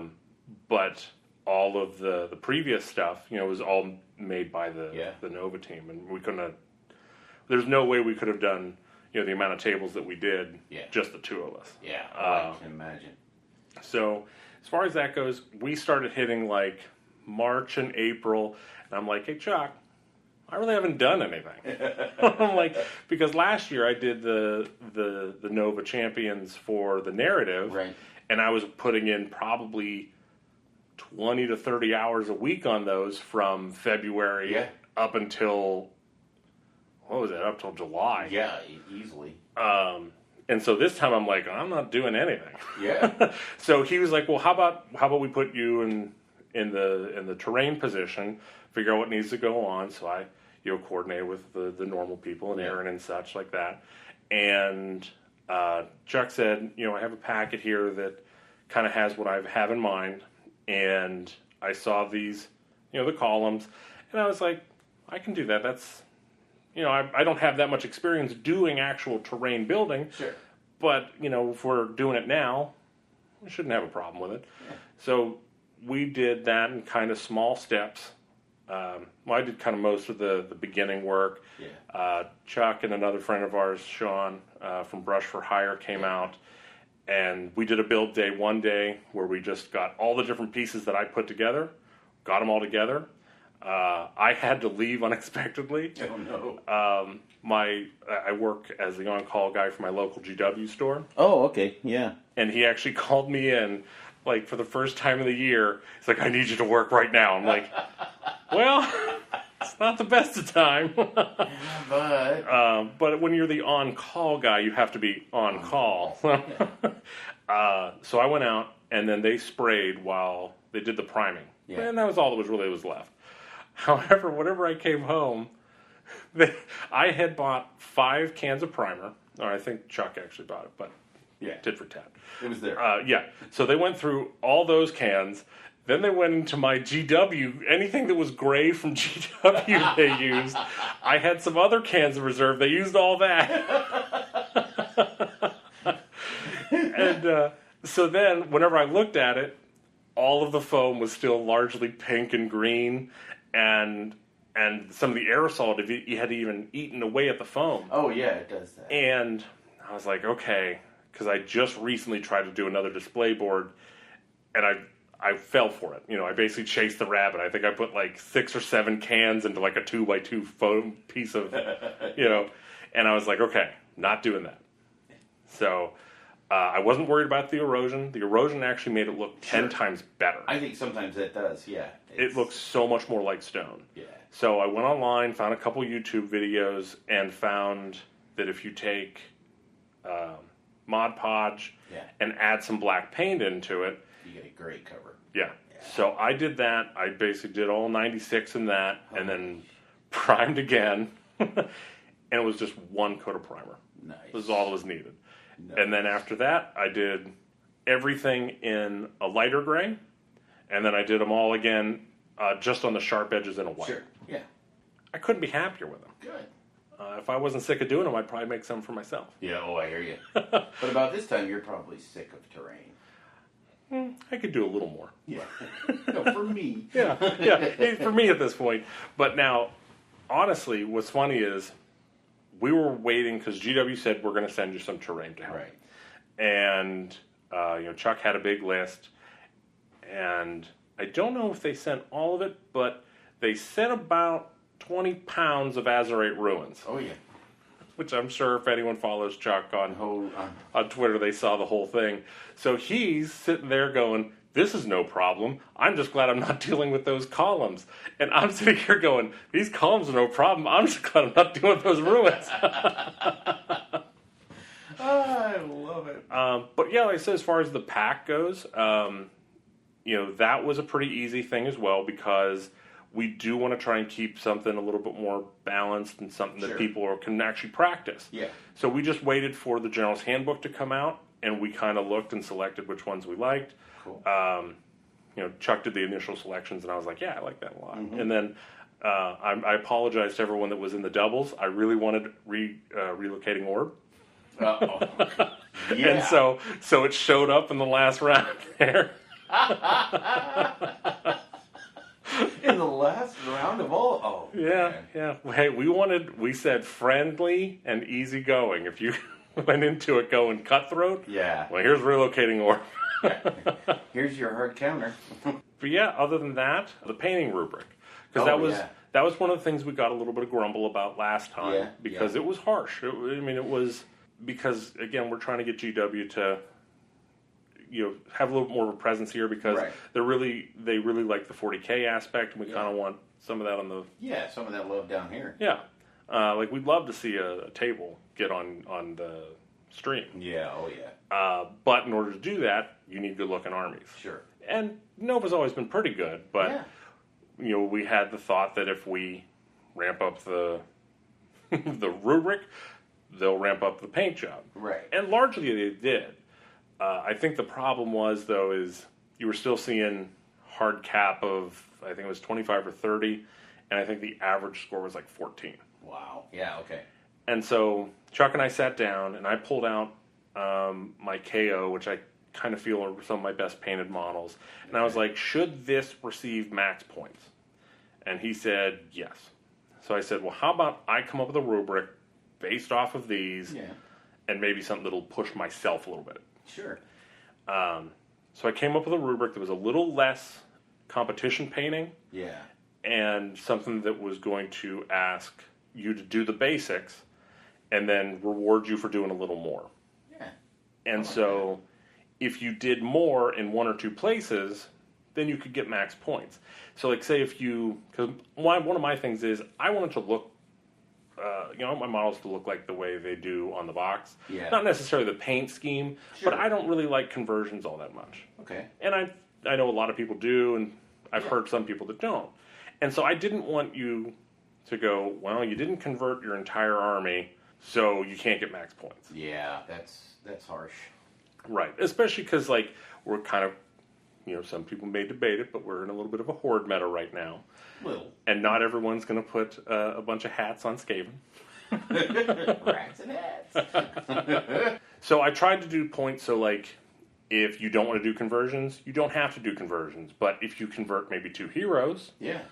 that's no big deal, Same thing with, another issue we had was a lot of people coming from far away, Yeah. either international or even the other side of the country. So I didn't want to require a display board. Oh yeah, that's hard. That's harsh. Yeah, so even if you brought a tray, you got 1 point. Good. But again, don't bring a tray. Okay, you might have to do a little more converting. Sure. You have to make up for it somewhere else. Right. Yeah.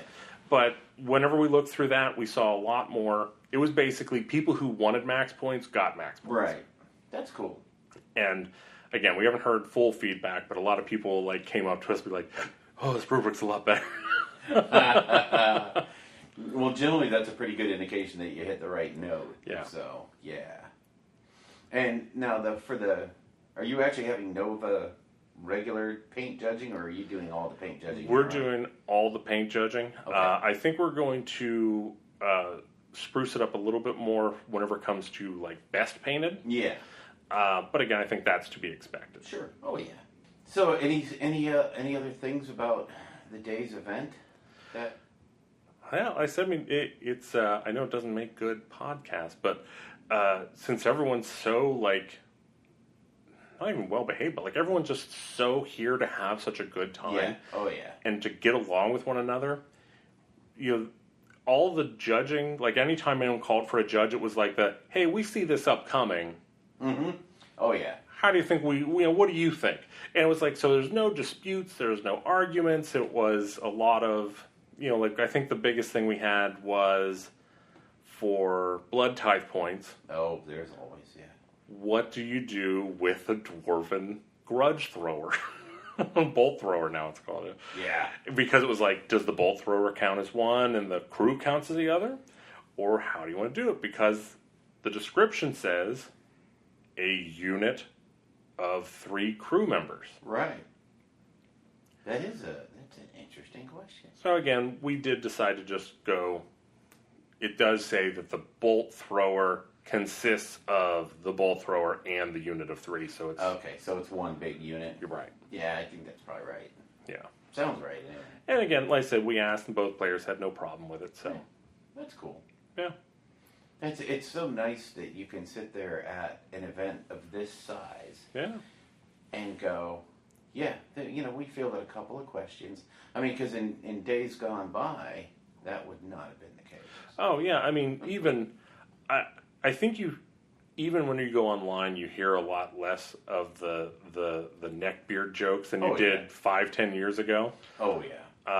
I don't know exactly what caused it. Maybe all the rule sets kind of getting a little bit easier, but this is such a cordial, happy-go-lucky community. So now for a more personal perspective, if you don't mind. Yeah. And you can tell me to shut up if you want to. But why do you spend all of this time? Because preparation for Nova starts a couple of days after Nova ends. Yeah. So why is it that you, Matt Hayward, spends all this time putting on a show like this? Well, it's I have the kind of the standard, normal life that you would consider. You go to work, come home, go to bed, and maybe throw in some video games here or there. Yeah. It's so nice in this day and age of digital, electronic, everything, to have something that you don't need electricity for. Yeah. I mean, obviously you need your light, but Yeah, but my snippers, they never run out of power. They get dull, but the glue always seems to work. right. And so there's something about just being able to take yourself out of that, and it just makes the day a little nicer. And then whenever you're doing something like this, I don't know if this might sound a little, almost, egotistical or ill-favored, but it's nice to kind of feel important for a couple days, you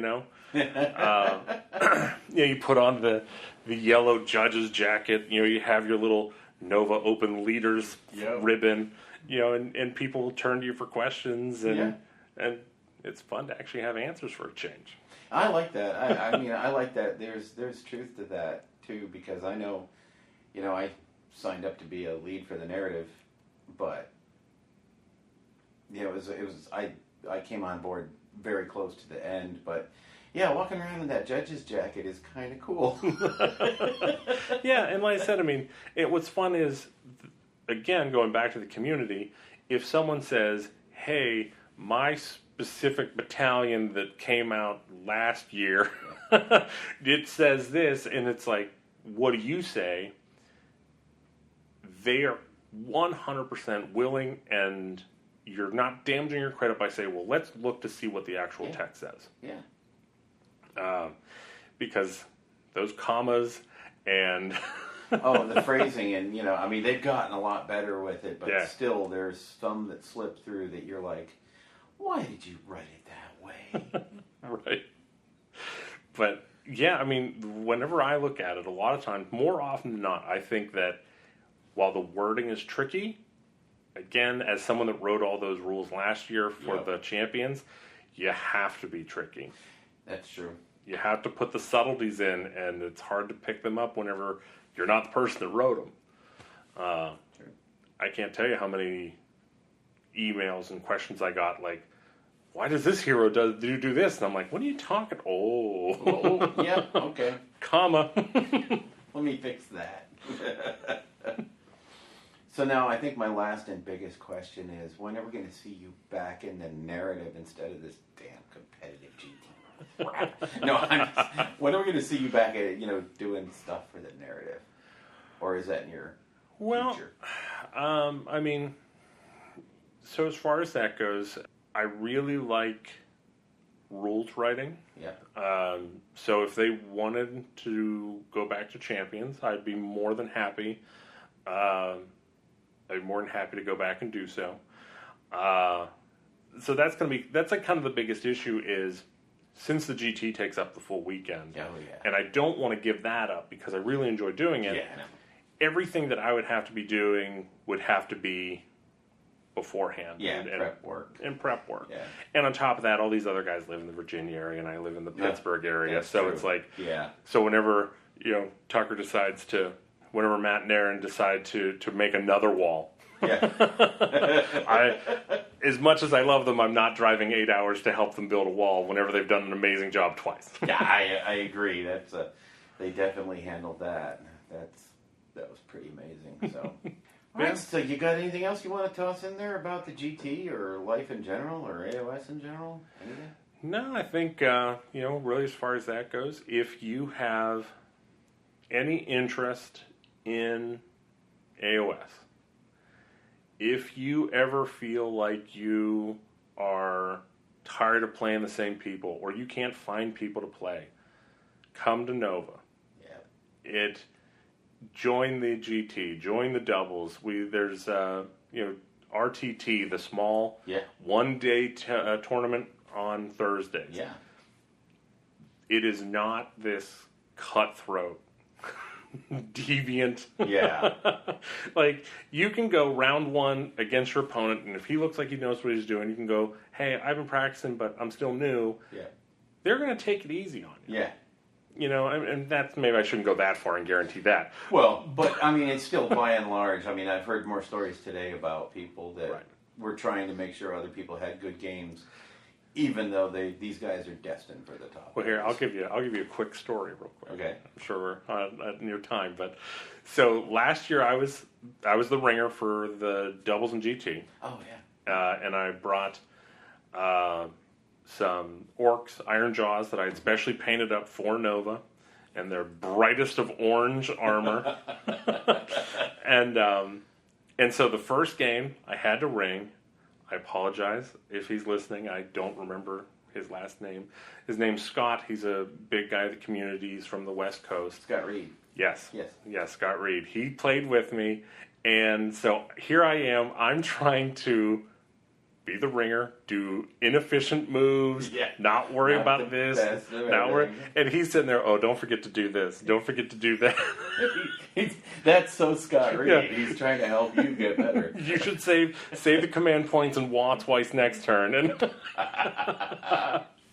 so again, and like, that's been my experience. That's what AOS is to me. That's what AOS at Nova is to me. Oh yeah, for sure. So yeah, that would be my takeaway is do not be intimidated. Come have fun. Good deal. Well, I know I want to say on behalf of at least myself and the whole podcast crew and probably all the listeners, I just want to thank you for all the work you guys do, because I'm sitting there watching the GT run today because my event is over, and I don't see anybody with a grumpy face. I don't see anybody angry. I don't see anybody calling out the organization saying, well, this is messed up. So you guys are doing a kick-ass job. Well, thank you. And like I said, it's hard to even take that thank you because it honestly doesn't even really feel like work. I mean, today it feels but like, feel like work. but like, it's such the shine hasn't come off the car. I can still appreciate the position I'm in, and I know there's a lot of people who would love to be in the same position, and so I just appreciate every moment. I hear you. But as long as you're doing it well, there won't be need for anybody else. Kick that Chuck guy out of there, though. God damn. Well, thanks, Matt. I appreciate your time. Really do. Thank you.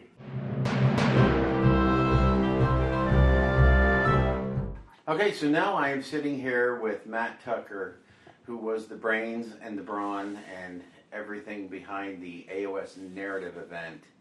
And let me just start off by saying it was, number one, amazing. And number two, everyone that I have talked to that took part in it or observed it was absolutely amazed at your performance during the whole thing. You simply knocked it out of the park. So, Matt, talk about yourself. Well, thank you, Bill. First of all, please excuse the voice. I'm very hoarse from yelling and, just managing those runaround chickens. Yeah. But everybody was really great. We didn't have one problem the entire time. No. Even, if guys brought a little bit more of a harder list, then I just said, no problem. I'll just throw two of them at you. Yeah, exactly. They were super happy to have that, that real challenge. Yep. It was really great. Everybody was always they all kind of crafted their own story as they went along. So I always say that for this kind of a narrative, we're almost like playing Dungeons and Dragons, where I'm controlling the setting and the NPCs and everything else, and I'm like, okay, well, what do you want to do? What do you want to try to do? And one guy was trying to find a dragon. Yeah. And I didn't have a dragon in my notes or anything like that, but he was like, I want to find this dragon. And I was like, okay, no problem. So we crafted this series of quests that he had to do based on the games to, get that dragon. Yep. And he woke it up and used it in the final battle until Nice. that thing wrecked house. I know it did. Oh my God. Yep. Yeah, that was wow. It was amazing. One of the major comments that I've heard from everybody that played was it was so amazing because after each game, each individual game, you were sitting the players down and talking about the results of that battle and then folding that into the entire narrative so that everyone felt like at every point they were contributing to the overall storyline. And to me, I thought that was so amazingly, it was a great idea. Well, thank Certainly you. a great idea. And then pulling it off as well as you did was, wow, it's inspiring actually to watch that in action. It was a lot of fun. Well, So thanks. how did you approach the whole idea of putting this together and the ability to have your own story going, but then to let it evolve? How did you manage that? Well, last year we had a very rigid, very controlled and structured narrative. Yeah. And we knew things were going to happen, and we had certain events already planned out. So this year, what we did was we wrote a framework, a bare bones, so to speak. And then we said, okay, well, we want to have a siege because I'm not going to paint up a wall and not have a siege, right? No. So there had to be an epic final confrontation, but how we got there was up to the players. Yeah. And I knew that I wanted realm bubbles at every table because I wanted those shards of the God Beast to be flashing in other realms. And so that was planned in advance because, Sure. again, we had to paint terrain and we had to make up battle Yeah. plans and things Oh, yeah. like that. But as far as what the players Yeah. wanted to, their characters, what they wanted to do, after every game, I would sit down. I'd say, okay, I'd write down their names and I'd write down what battle plan they played and what table they played on, and then I'd say what happened. And immediately, somebody would always say, well, it was this score to this score. I was like, no. Yeah. I don't want to know about that. I want to know what happened. Right. Yeah, so, and I got a lot of very interesting tales. Like some guy would say, okay, well, I charged my hero up and he died like 8 times because in this battle plan you're allowed to bring him back. And then if it was, say, a Nurgle player that was playing on the trees where they were chopping down trees and harvesting them, I'd say, hey, you want to throw some of those Nurgle trees up to maybe you replant it a little? And so then the next time another player would play on that table, it was actually a Sylvaneth player, and he was like, what are these trees? And I was like, I don't know, why don't you harvest them like the battle plan says and talk to me afterward? And he unwisely decided to do exactly that. That was really great. And so he says, what happens? I was like, well, you've been blessed by Papa Nurgle, my friend. And so then he goes, okay, well, I need to get it off of me. I guess I'll just cure myself. And I was like, no. I was like, I said, you have to play another Sylvaneth player and you have to figure out a cure. And he was like, okay, well, no problem. In the meantime, since he won that battle plan. He was like, I won it, so I'm going to go ahead and, strengthen those trees. And I was like, have you ever stepped in a bunch of dog poop and then tried to go around cleaning your house?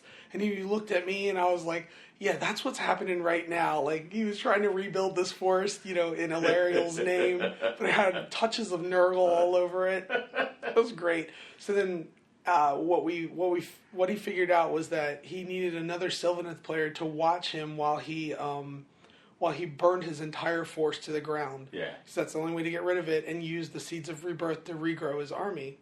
And so I go to that other Sylvaneth player, and I'm like, hey, his entire force is completely destroyed. All of his artifacts and coin are laid out in front of you. Do you want to take any of it? And let me tell you, he looked at me real hard like, Damn it, I want to. Yeah, but he stayed strong, and he was like, nope. And I was like, all right, respect. And, that actually got that player to join over on the siege to the other side. Yeah. So Yeah, he flipped. Yep. Nice. The elephant in the room truly has to be the final battle of the narrative campaign, which was the siege battle. And to set the stage for this, just going to say 18 feet of this amazing wall that, like you said on the podcast earlier, 2 Stormcasts could stand side by side on top of it. Yep. So, and that was all you and, I'm sorry, what was his name? Justin Dement, yeah. Yeah, that painted that. Justin and I went, because we were looking for options earlier on the year for a wall, and I said, I really want this wall. I want it to be big, and I want it to be nice. And so he said, okay, well, I can go in at least like a third of it on the way for you. And he was like, if I pay a third of it, it'll be a little bigger, a little bit better. And then so that allowed us to buy not just the wall, but a whole bunch of houses. Yeah. To actually make it look like a city on one side. Right.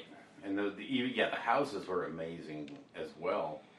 Now, I tweeted a video that I made just walking around that siege before after deployment, but before we actually started the fight. And I think that tweet is up to like 2,000 views, several hundred retweets. Yeah, it's amazing. I mean, people are just eating that up. 36,000 points on the table at one time, all fighting. And that was 36,000 points at the beginning. Since everybody was able to rebuild units and summon and all that stuff, I can't even begin to think of what the points total was. We estimated it being totally about 75,000 after everything was said and done, because everybody pretty much brought their entire army back. Yeah. Because we always said after every turn, or at the beginning of every turn, you can bring in a unit that had previously died, and then you can spend a command point to bring in a second unit. Right. And then sometimes, like when in the 4th and 5th turns, we really threw it for a loop, because we had a lot of player things that went on in the 1st and 2nd, things that they were built up to this. Yeah, like one we had one guy that wanted to have a Keeper of Secrets burst out of a wall, so he burst the wall. That was an example of the 1st and 2nd turn. But then by 4th and 5th turn, everybody's like, okay, what happens? And I made everybody on the left and everybody on the right roll initiative, and the left side got a double turn. Oh boy! And so the right side, you could just see their faces. And so then after the left side goes, the right side's looking real scarce. Like they're really looking bad. The attackers, I should say. Yeah. And so then I look at the attackers. I'm like, attackers, you can bring on 2 units this turn, and you get a double turn. Like so that we had 2 double turns. Yeah. So at least it wasn't, and they were neck and neck almost the entire time. Yeah. That final score was 112 to like 107. Yeah, it was crazy close. Very close. They were tied at 4th turn end. That's awesome. Completely tied. That was just a crazy. It was cool. That's all I can say is it was amazing, and kudos to you and Aaron for pulling it off the way you did. It was. Oh, do not think even for a second that you could get away without claiming at least a third of this victory, Bill, because let me tell you, you helped a whole lot, especially in the final stretch when Aaron and I were super burnt out from painting and from doing all this stuff. Bill just hopped right in, printed up all our score sheets and made them look beautiful, bound them. Oh, it looked so great. I loved being able to sit every player down and said, okay, open up your packet. Okay, now take out this booklet. This is going to be your battle journal. I called it a battle journal. Yeah. And I said, Bill printed that up. And they're always like, oh, wow, this looks super nice, And I said, be sure to thank him afterward. Because, well, thank you so much for doing that for us. Hey, you guys let me be an assistant, so I figured I better do something, Assistant? No, you were teammate number 3. I'll say. I appreciate that. I really do. I think it was cool. Who was I talking to? I was talking to Matt Hayward. And he said, sometimes it's just fun to wear the yellow jacket. Yeah, it is. That yellow jacket got really hot. Super hot. I had to take mine off a little bit. I tell you what, in the game hall, this was the first time I actually had to wear it because I was getting cold in there. Really? And then I realized where I was sitting, where I had the computer set up for the scoring, it was right underneath the air conditioning fan. So everyone else was like, oh, God, it's hot. And I'm like, geez, I'm freezing down here. Lucky dog, I'll tell you. I know, I'm telling you. It was amazing. Well, thank you. Yeah, so then about after the first game, so the first session came on Wednesday, and I was like, okay, well, these are going to be 500 points, and it's kind of like an icebreaker session. Yeah. And I didn't exactly know how I was going to have players report, whether they were going to like write stuff down, or so I had them kind of do a smattering of writing stuff down and kind of talking to me, and the writing stuff down part, they just kind of stuck to who won and what Yeah. those points were, and I was like, okay, well, this isn't really what we want, because I don't really care who won, other than that person now controls that table. Right. So, but whenever they sat across from me, and the best part was when we would have like 2-on-2 games, and the losers, I would say, okay, well, you lost, and the Confederation of 9. The Confederation 9 awards you 1 coin, and I'd throw the coin in between them, and I'd say, fight for it. You know that scene in Batman where the Joker like throws the pool stick down, and he's like, I only have room enough for one of you. So anytime the Confederation of 9 warlords would lose, they would actually lose their viceroyship, Right. and they'd have to win to get it back, because there was only 9 spots. Yeah. And there were like 13 or 14 13 players on the side, yeah. Yep. So that was really great, and you should see their eyes. They're like, oh, no worries, Warlord, I'll definitely go and I'm going to earn this right back. I'm like, yes, you do that. yes. And so what I would do is anytime somebody would lose, other than that, because that was kind of like, and I would have their champions fight for the coin to the death, by the way. Oh yeah. But then anytime somebody would lose, I would look, and if it was kind of a blowout, or if I could tell that they were kind of steamrolled a little bit, a lot of times I would write them a scroll, just something they could use in their next game to kind of, hey, well, here's a little bit of a boost up. It might be. Well, and that was the fun thing that I saw that was going on was balancing the forces that were fighting each other. It actually stayed reason. I mean, we had a couple of Slanesh players, but unlike at the GT, they didn't run away with it. They by no means ran away. In fact, they lost several games. Their win-loss streak was pretty much half and half. Yeah, it was not. But again, this is narrative, not meant to besmirch the GT. But yeah, they didn't hold sway because of the way everyone was able to build up their heroes and build up their forces. And like you said, they could go to the Shadow Bank and get a little help here and there. So I mean, I think. I said this before, off the air, but I tried to step away from being involved in the narrative part of it, because as you and Aaron were you guys represented Umberspire and the Confederation of 9, the two sides in the narrative battle. You guys are making so many side deals with players that I figured if a third person got involved, it would be almost impossible for us to track who had what and who was getting this benefit in the next one and what scrolls were going out where, but you guys did just a masterful job of balancing everything, and I literally did not see anybody that was salty about a loss or anybody that was running away with, nothing but wins. Although I think we did have one person that won all their games. No, we did not have. We had everybody lost at least one game. I thought, didn't Brett? Okay, I thought Brett was doing pretty well. Brett did lose one. Okay. Yeah, everybody lost one. Even Ben. Ben's a great player. Let me tell you, oh that boy he was taking 2-on-1, and giving him a hard time. Yeah, every game I think he played a 2v1, and he gave as good as he got. But then again, he is a pretty damn good player overall. Yeah, absolutely. He's ranked pretty high in the GT today.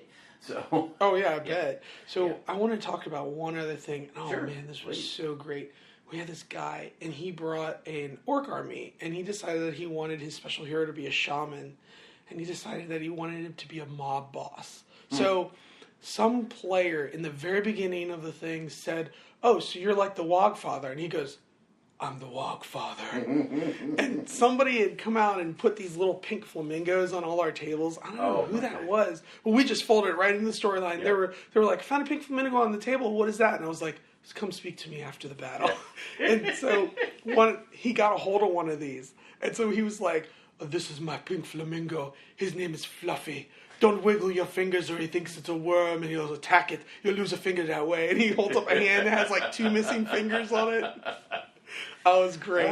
He was incredibly narrative the whole way.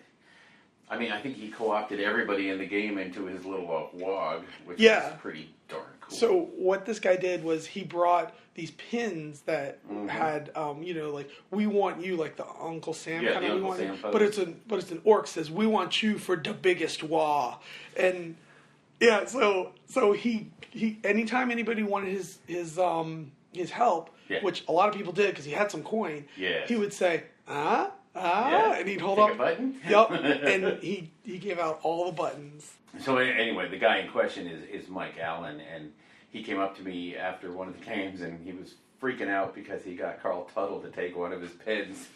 He just thought that was the craziest thing. But yeah, anyway, so yeah, what about Mike Allen? You were saying? Oh, hold on a second. Carl Tuttle is the number 2 podcaster right after you, right? Don't get me there. No, Carl's We're all great. about it, Carl.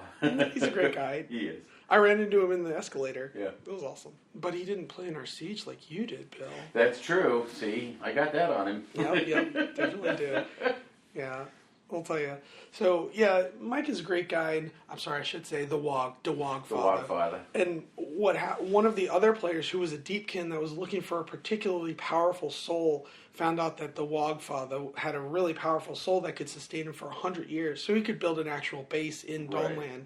And so he slipped through this little gate.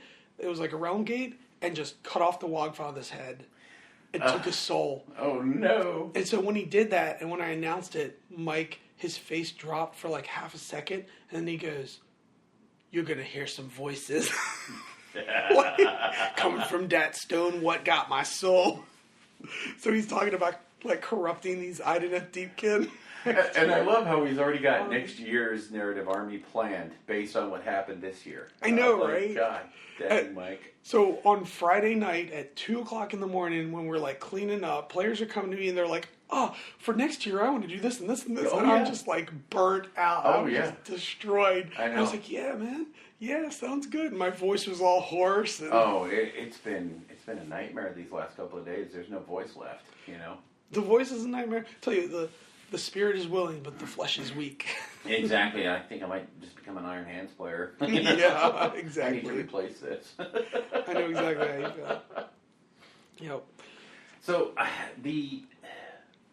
for anybody that doesn't know, not only did you do an amazing job setting this whole thing up, and then tripled down on the amazing by running an event that was universally everybody had a great time. There was not a grumpy person in that mix.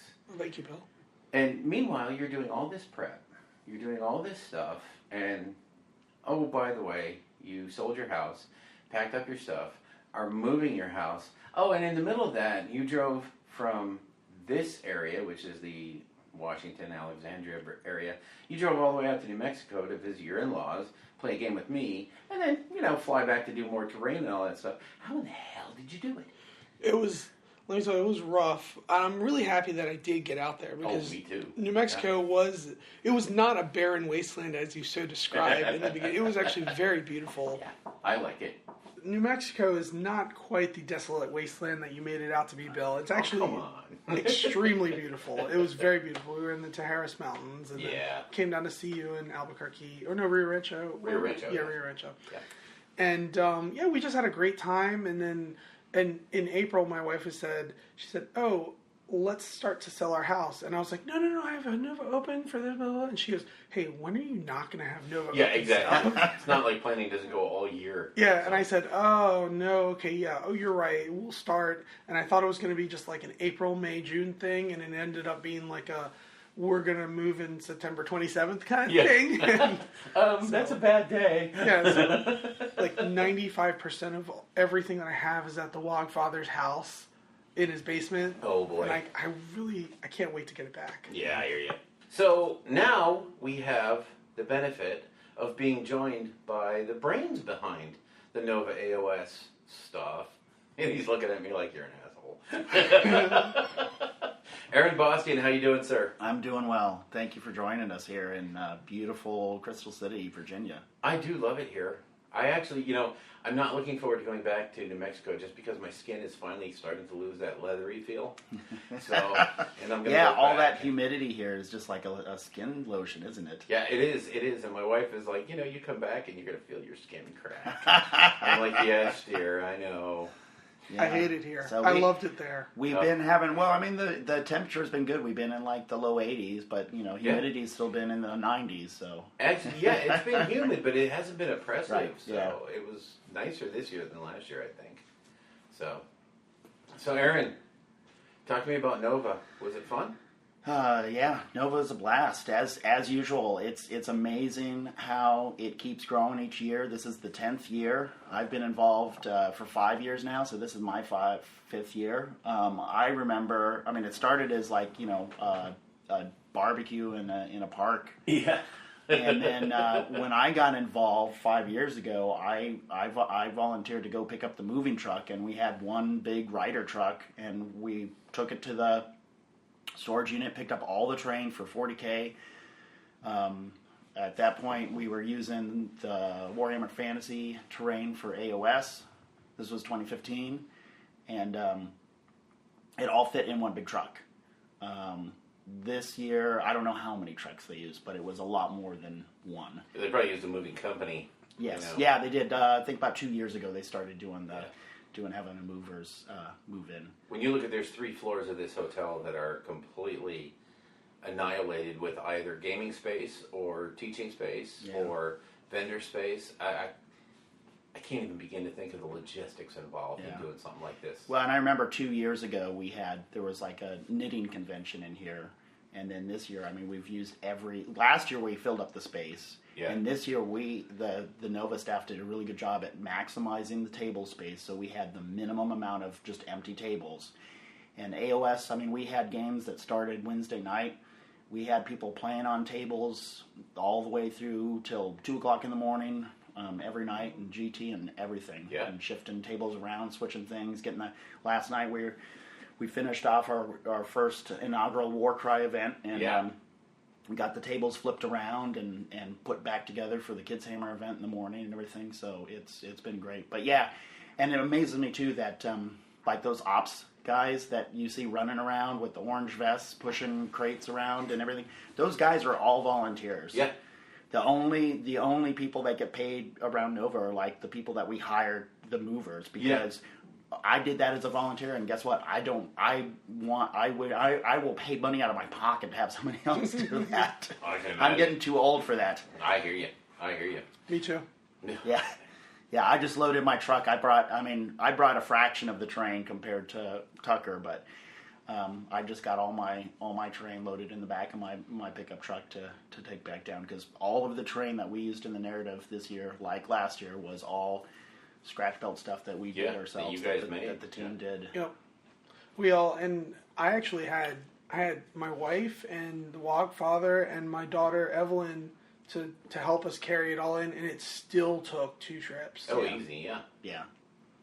Heck, just the siege wall alone probably was, 3 or 4 bins with the houses and everything? Yeah, it was 2 small bins and then 2 rather large Tupper, like Rubbermaid containers. Yeah, and then Dement that brought his stuff too, his end of it. It was the same as mine, because we just had it split 50-50 with 2 small bins and then 2 large Rubbermaids.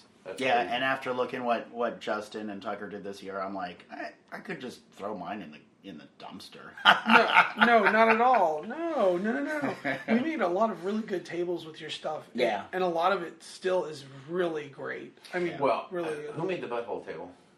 Oh, that was Sean. That was Sean. Yeah, we used that in the narrative last year. We repurposed that, yeah. That was our God Beast Intestines table from last year. That was so over the top. Yeah. He used spray foam, and then when the spray foam was setting, he airbrushed it, and then he also put like red, that type of line that you snap down and it makes little lines on wood. Yeah. He used that in it all over it. Veins. Yeah, for the veins. Yeah. And that's and such a gross looking table. Yeah, and then such he it was table. Awesome. So that's Brush for Hire Sean, right? Yes. Yeah, Brush for Hire Sean. Yeah. Who's our what did we call him last year? The Hobby Czar. Czar. Yeah. Hobby Czar, yeah. He was also one of our I'm sorry, he was also one of our painting judges this year. Yes, he was. Yes, he was. Yeah, and yeah, it's so nice to see judging done, and I love that panel of judges that did the painting this year because, number one, they're separate from everything. It wasn't one of us three that were the TOs. Yeah. And they were all three knew how to look at paint and knew how to judge paint based on painting, not who you are or, you know. It was so professionally done. Yeah. And I'll tell you, because, my wife and my daughter and some of my best friends in the world are playing in this event. Yeah. And I'm like, well, let me just remove myself from that portion.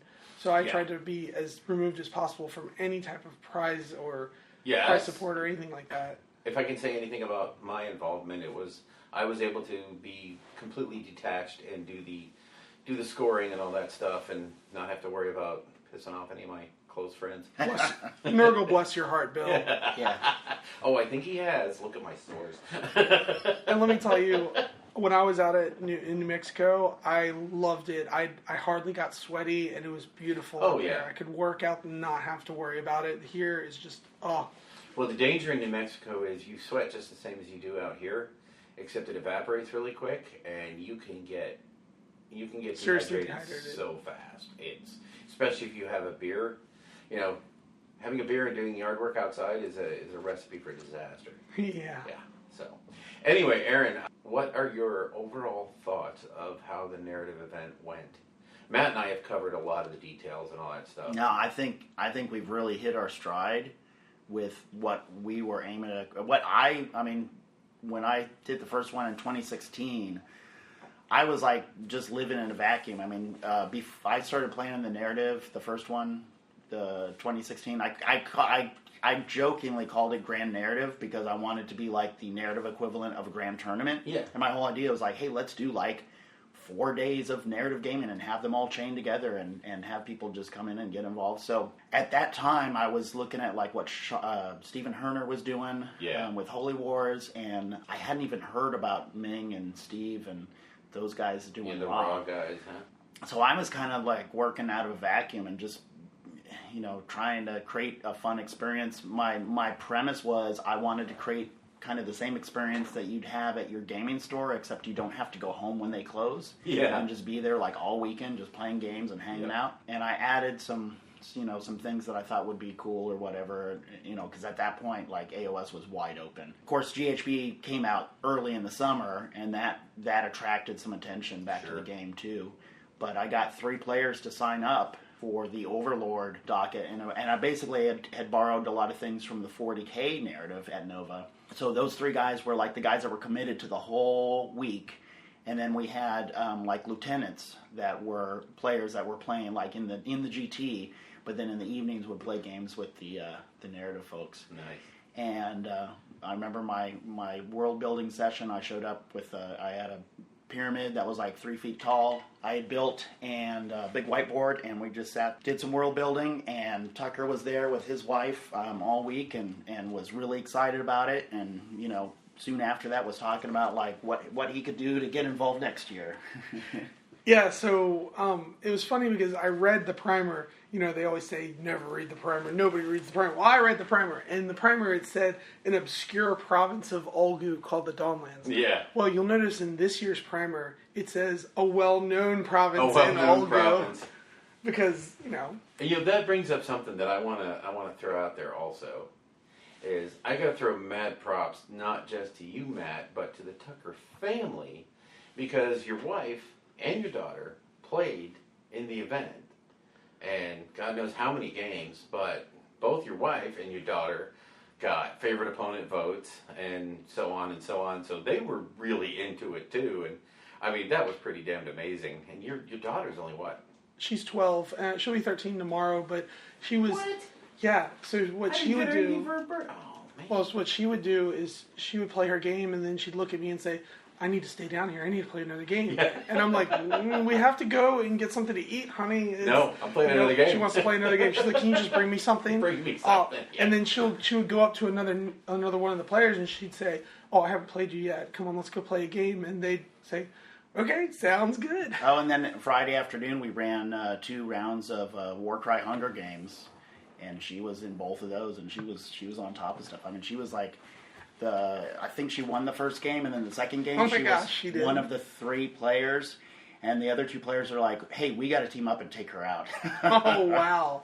Yeah, she and she really is a good sport, because that's how we trained her. Yeah. We trained her to roll with the punches and just say, okay, well, if you're losing, find another way to win. Not to win the game, but find another way to make it fun for you. And that's what she does. She really rolls with the punches, and she lost some, she won some. Some players came to me afterwards and they said, well, I thought at first I might take it easy on her because she's 12, but then I was getting my butt whooped really bad, and it's not like she had a super competitive army. She was running a ogre's army, just a normal ogre's army with a smattering of beast claw raiders and ogres. She didn't even run any of the destruction traits or anything.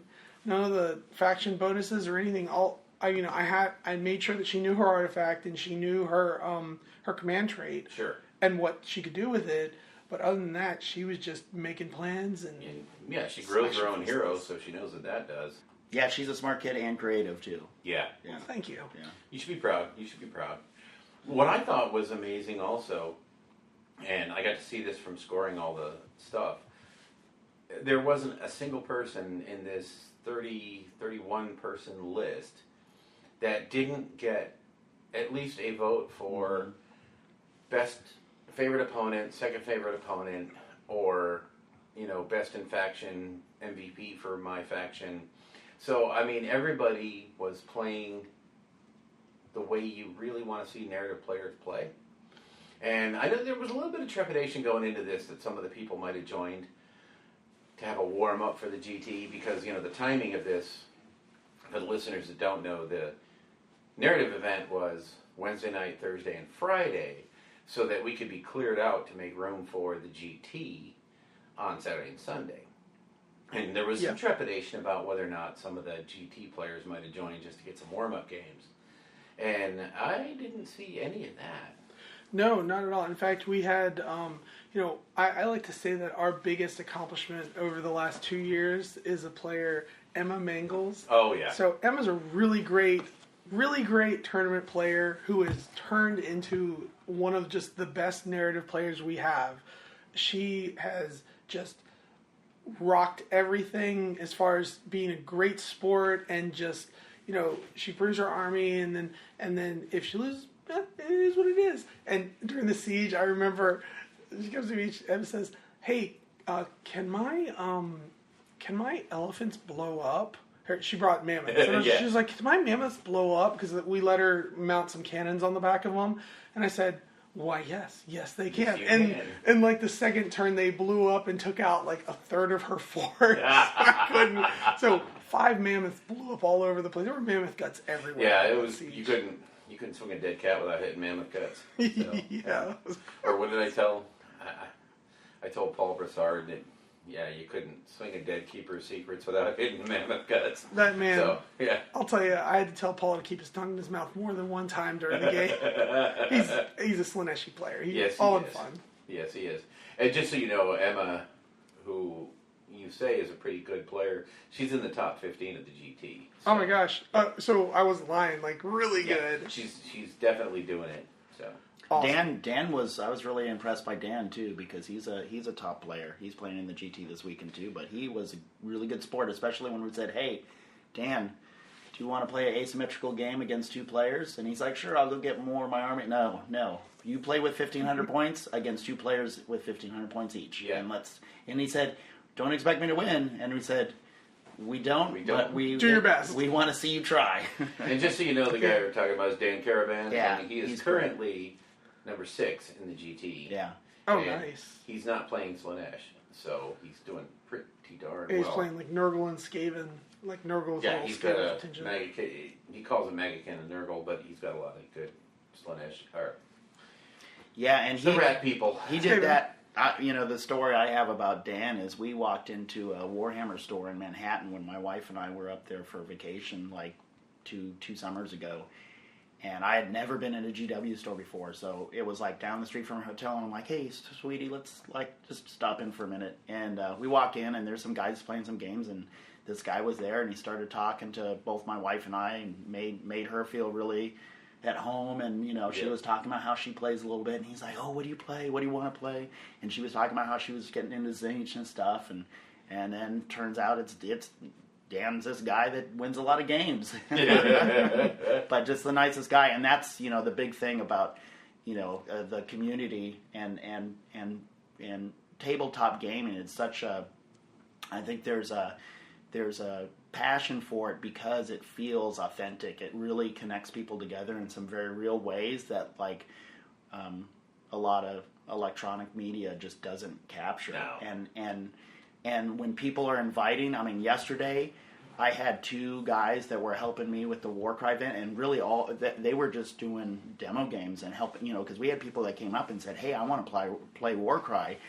I don't know how," and they were like, "Hey, sit down. I'll walk you through a game." Yep. And those are the guys that, these are just guys that were at the con, and they're basically helping me run games and with no recognition. So, right. Amazing. Yeah, I want to say Kyle and Corey, both of those guys were awesome yesterday. Nice. So before we end it, do you guys want to add any last bits about the Nova narrative? Yes, absolutely. Number 1, Nova Narrative will be back next year.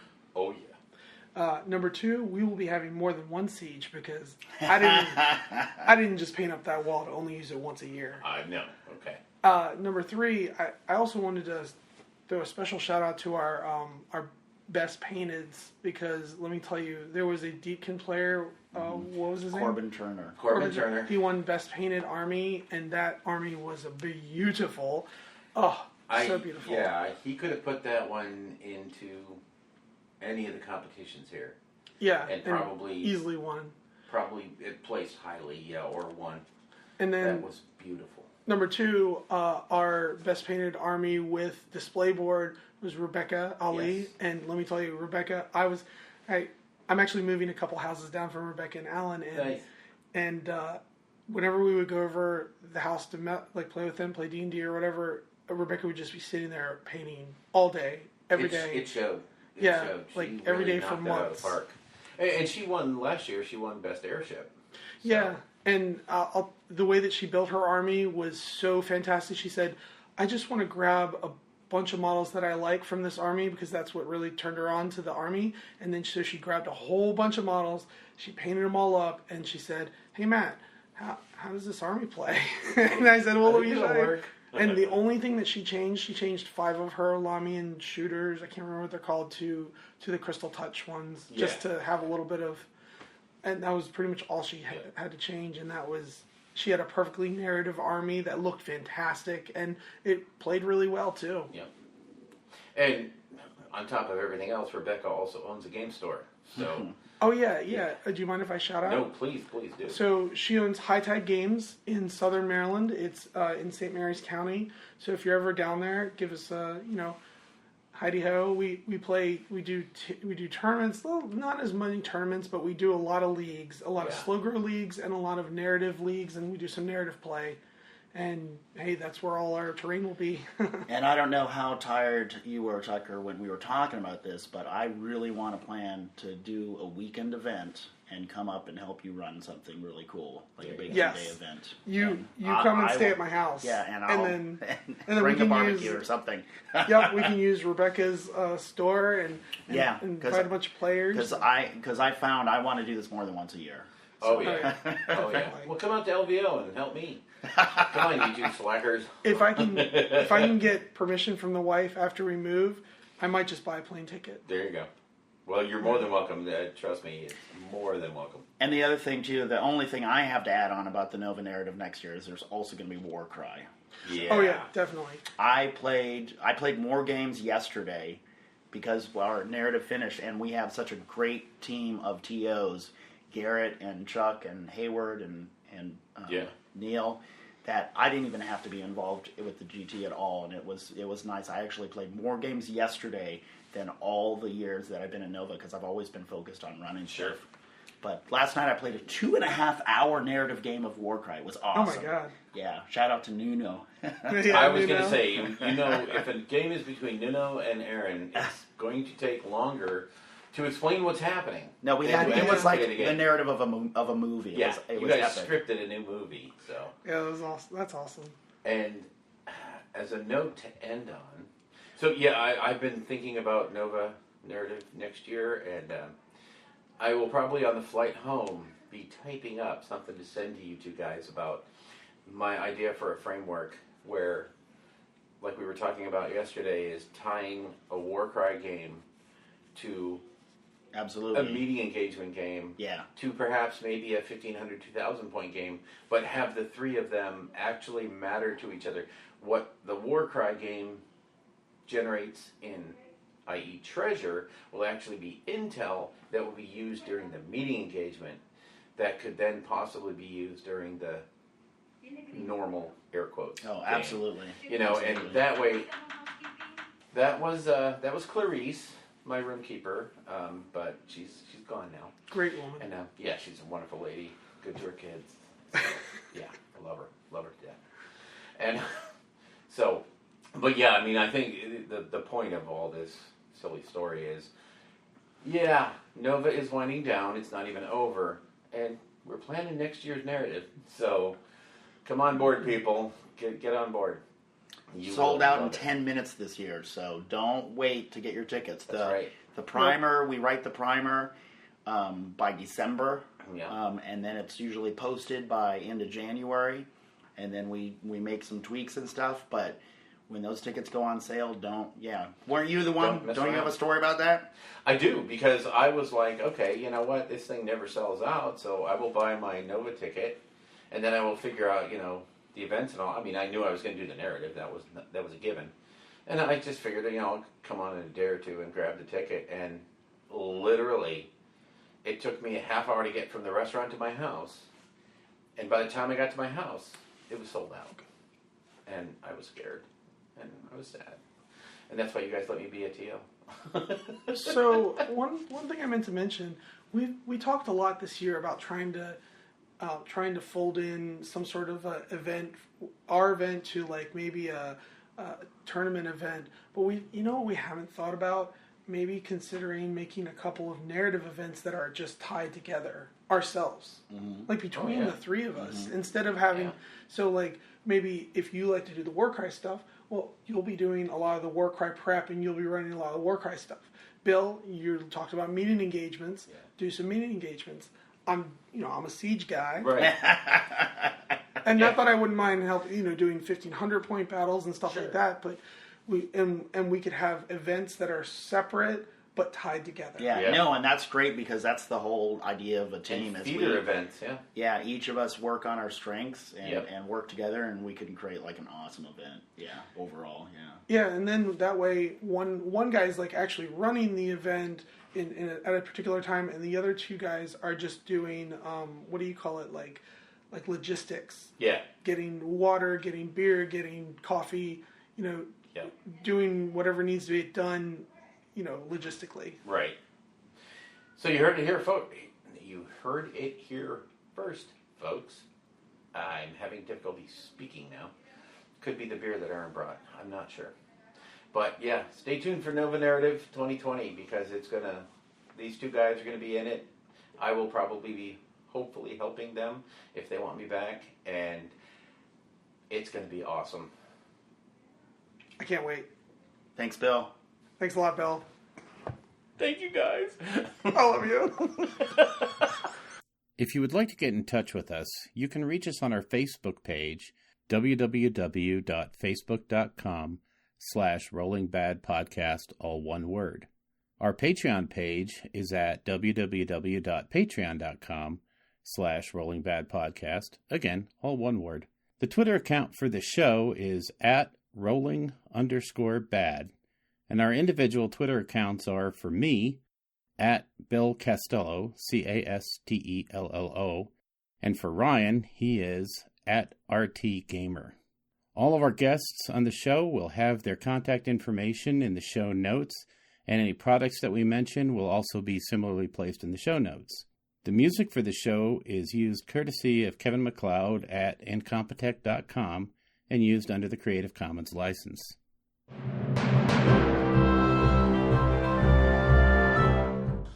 Speaking of that, what do you think about the new Tool album? I saw some of your... Okay, so here's what I'm going to do. I'm going to go back and listen to it again. Yeah. Okay. And try to do it using better sound quality. Because I think one of the things that I suffered from was when I listened to it, one of my earbuds didn't have the little cover to make it noise cancellation.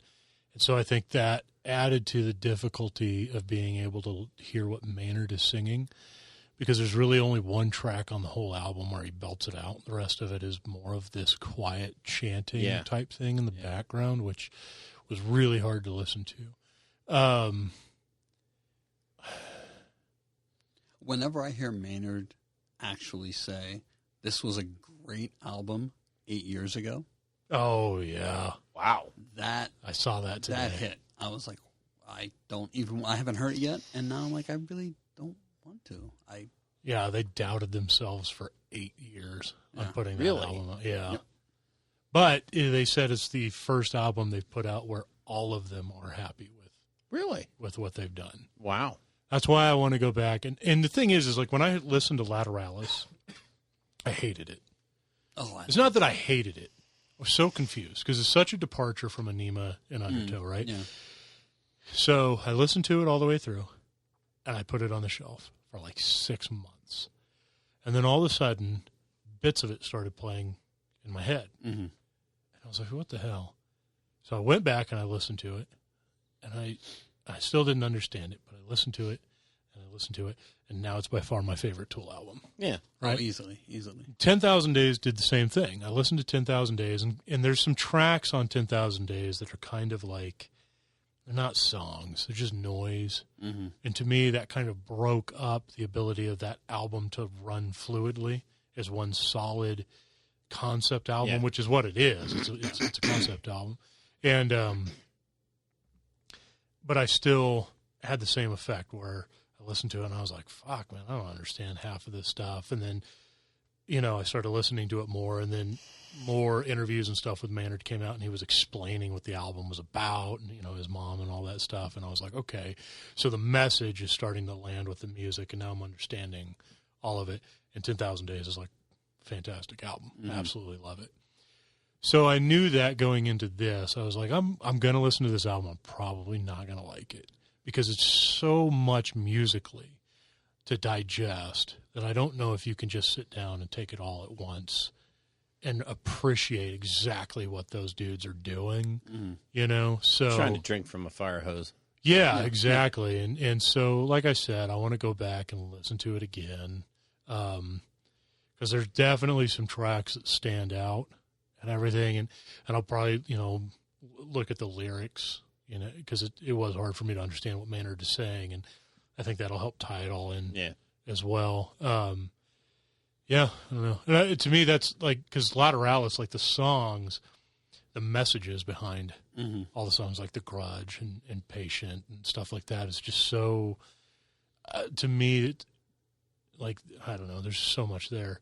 To me, Tool, when Adam and Danny and Justin play, it's like they're just creating so much chaos, right? There's so much musical chaos, and Maynard takes all of that and puts it in a direction and gives it a meaning with his lyrics, right, to tell a story.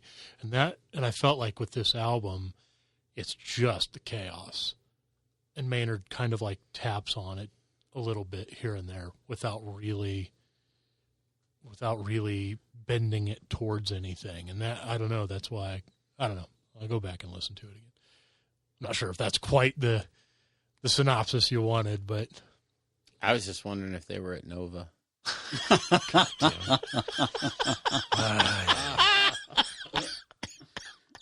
You gonna put that in the show? My whole breakdown of the new Tool album. Actually, I think I will. I think I'll toss it in after the show and after the bloopers because that was pretty good. That was really good. I mean, that was actually really good. Yeah. It was very poignant.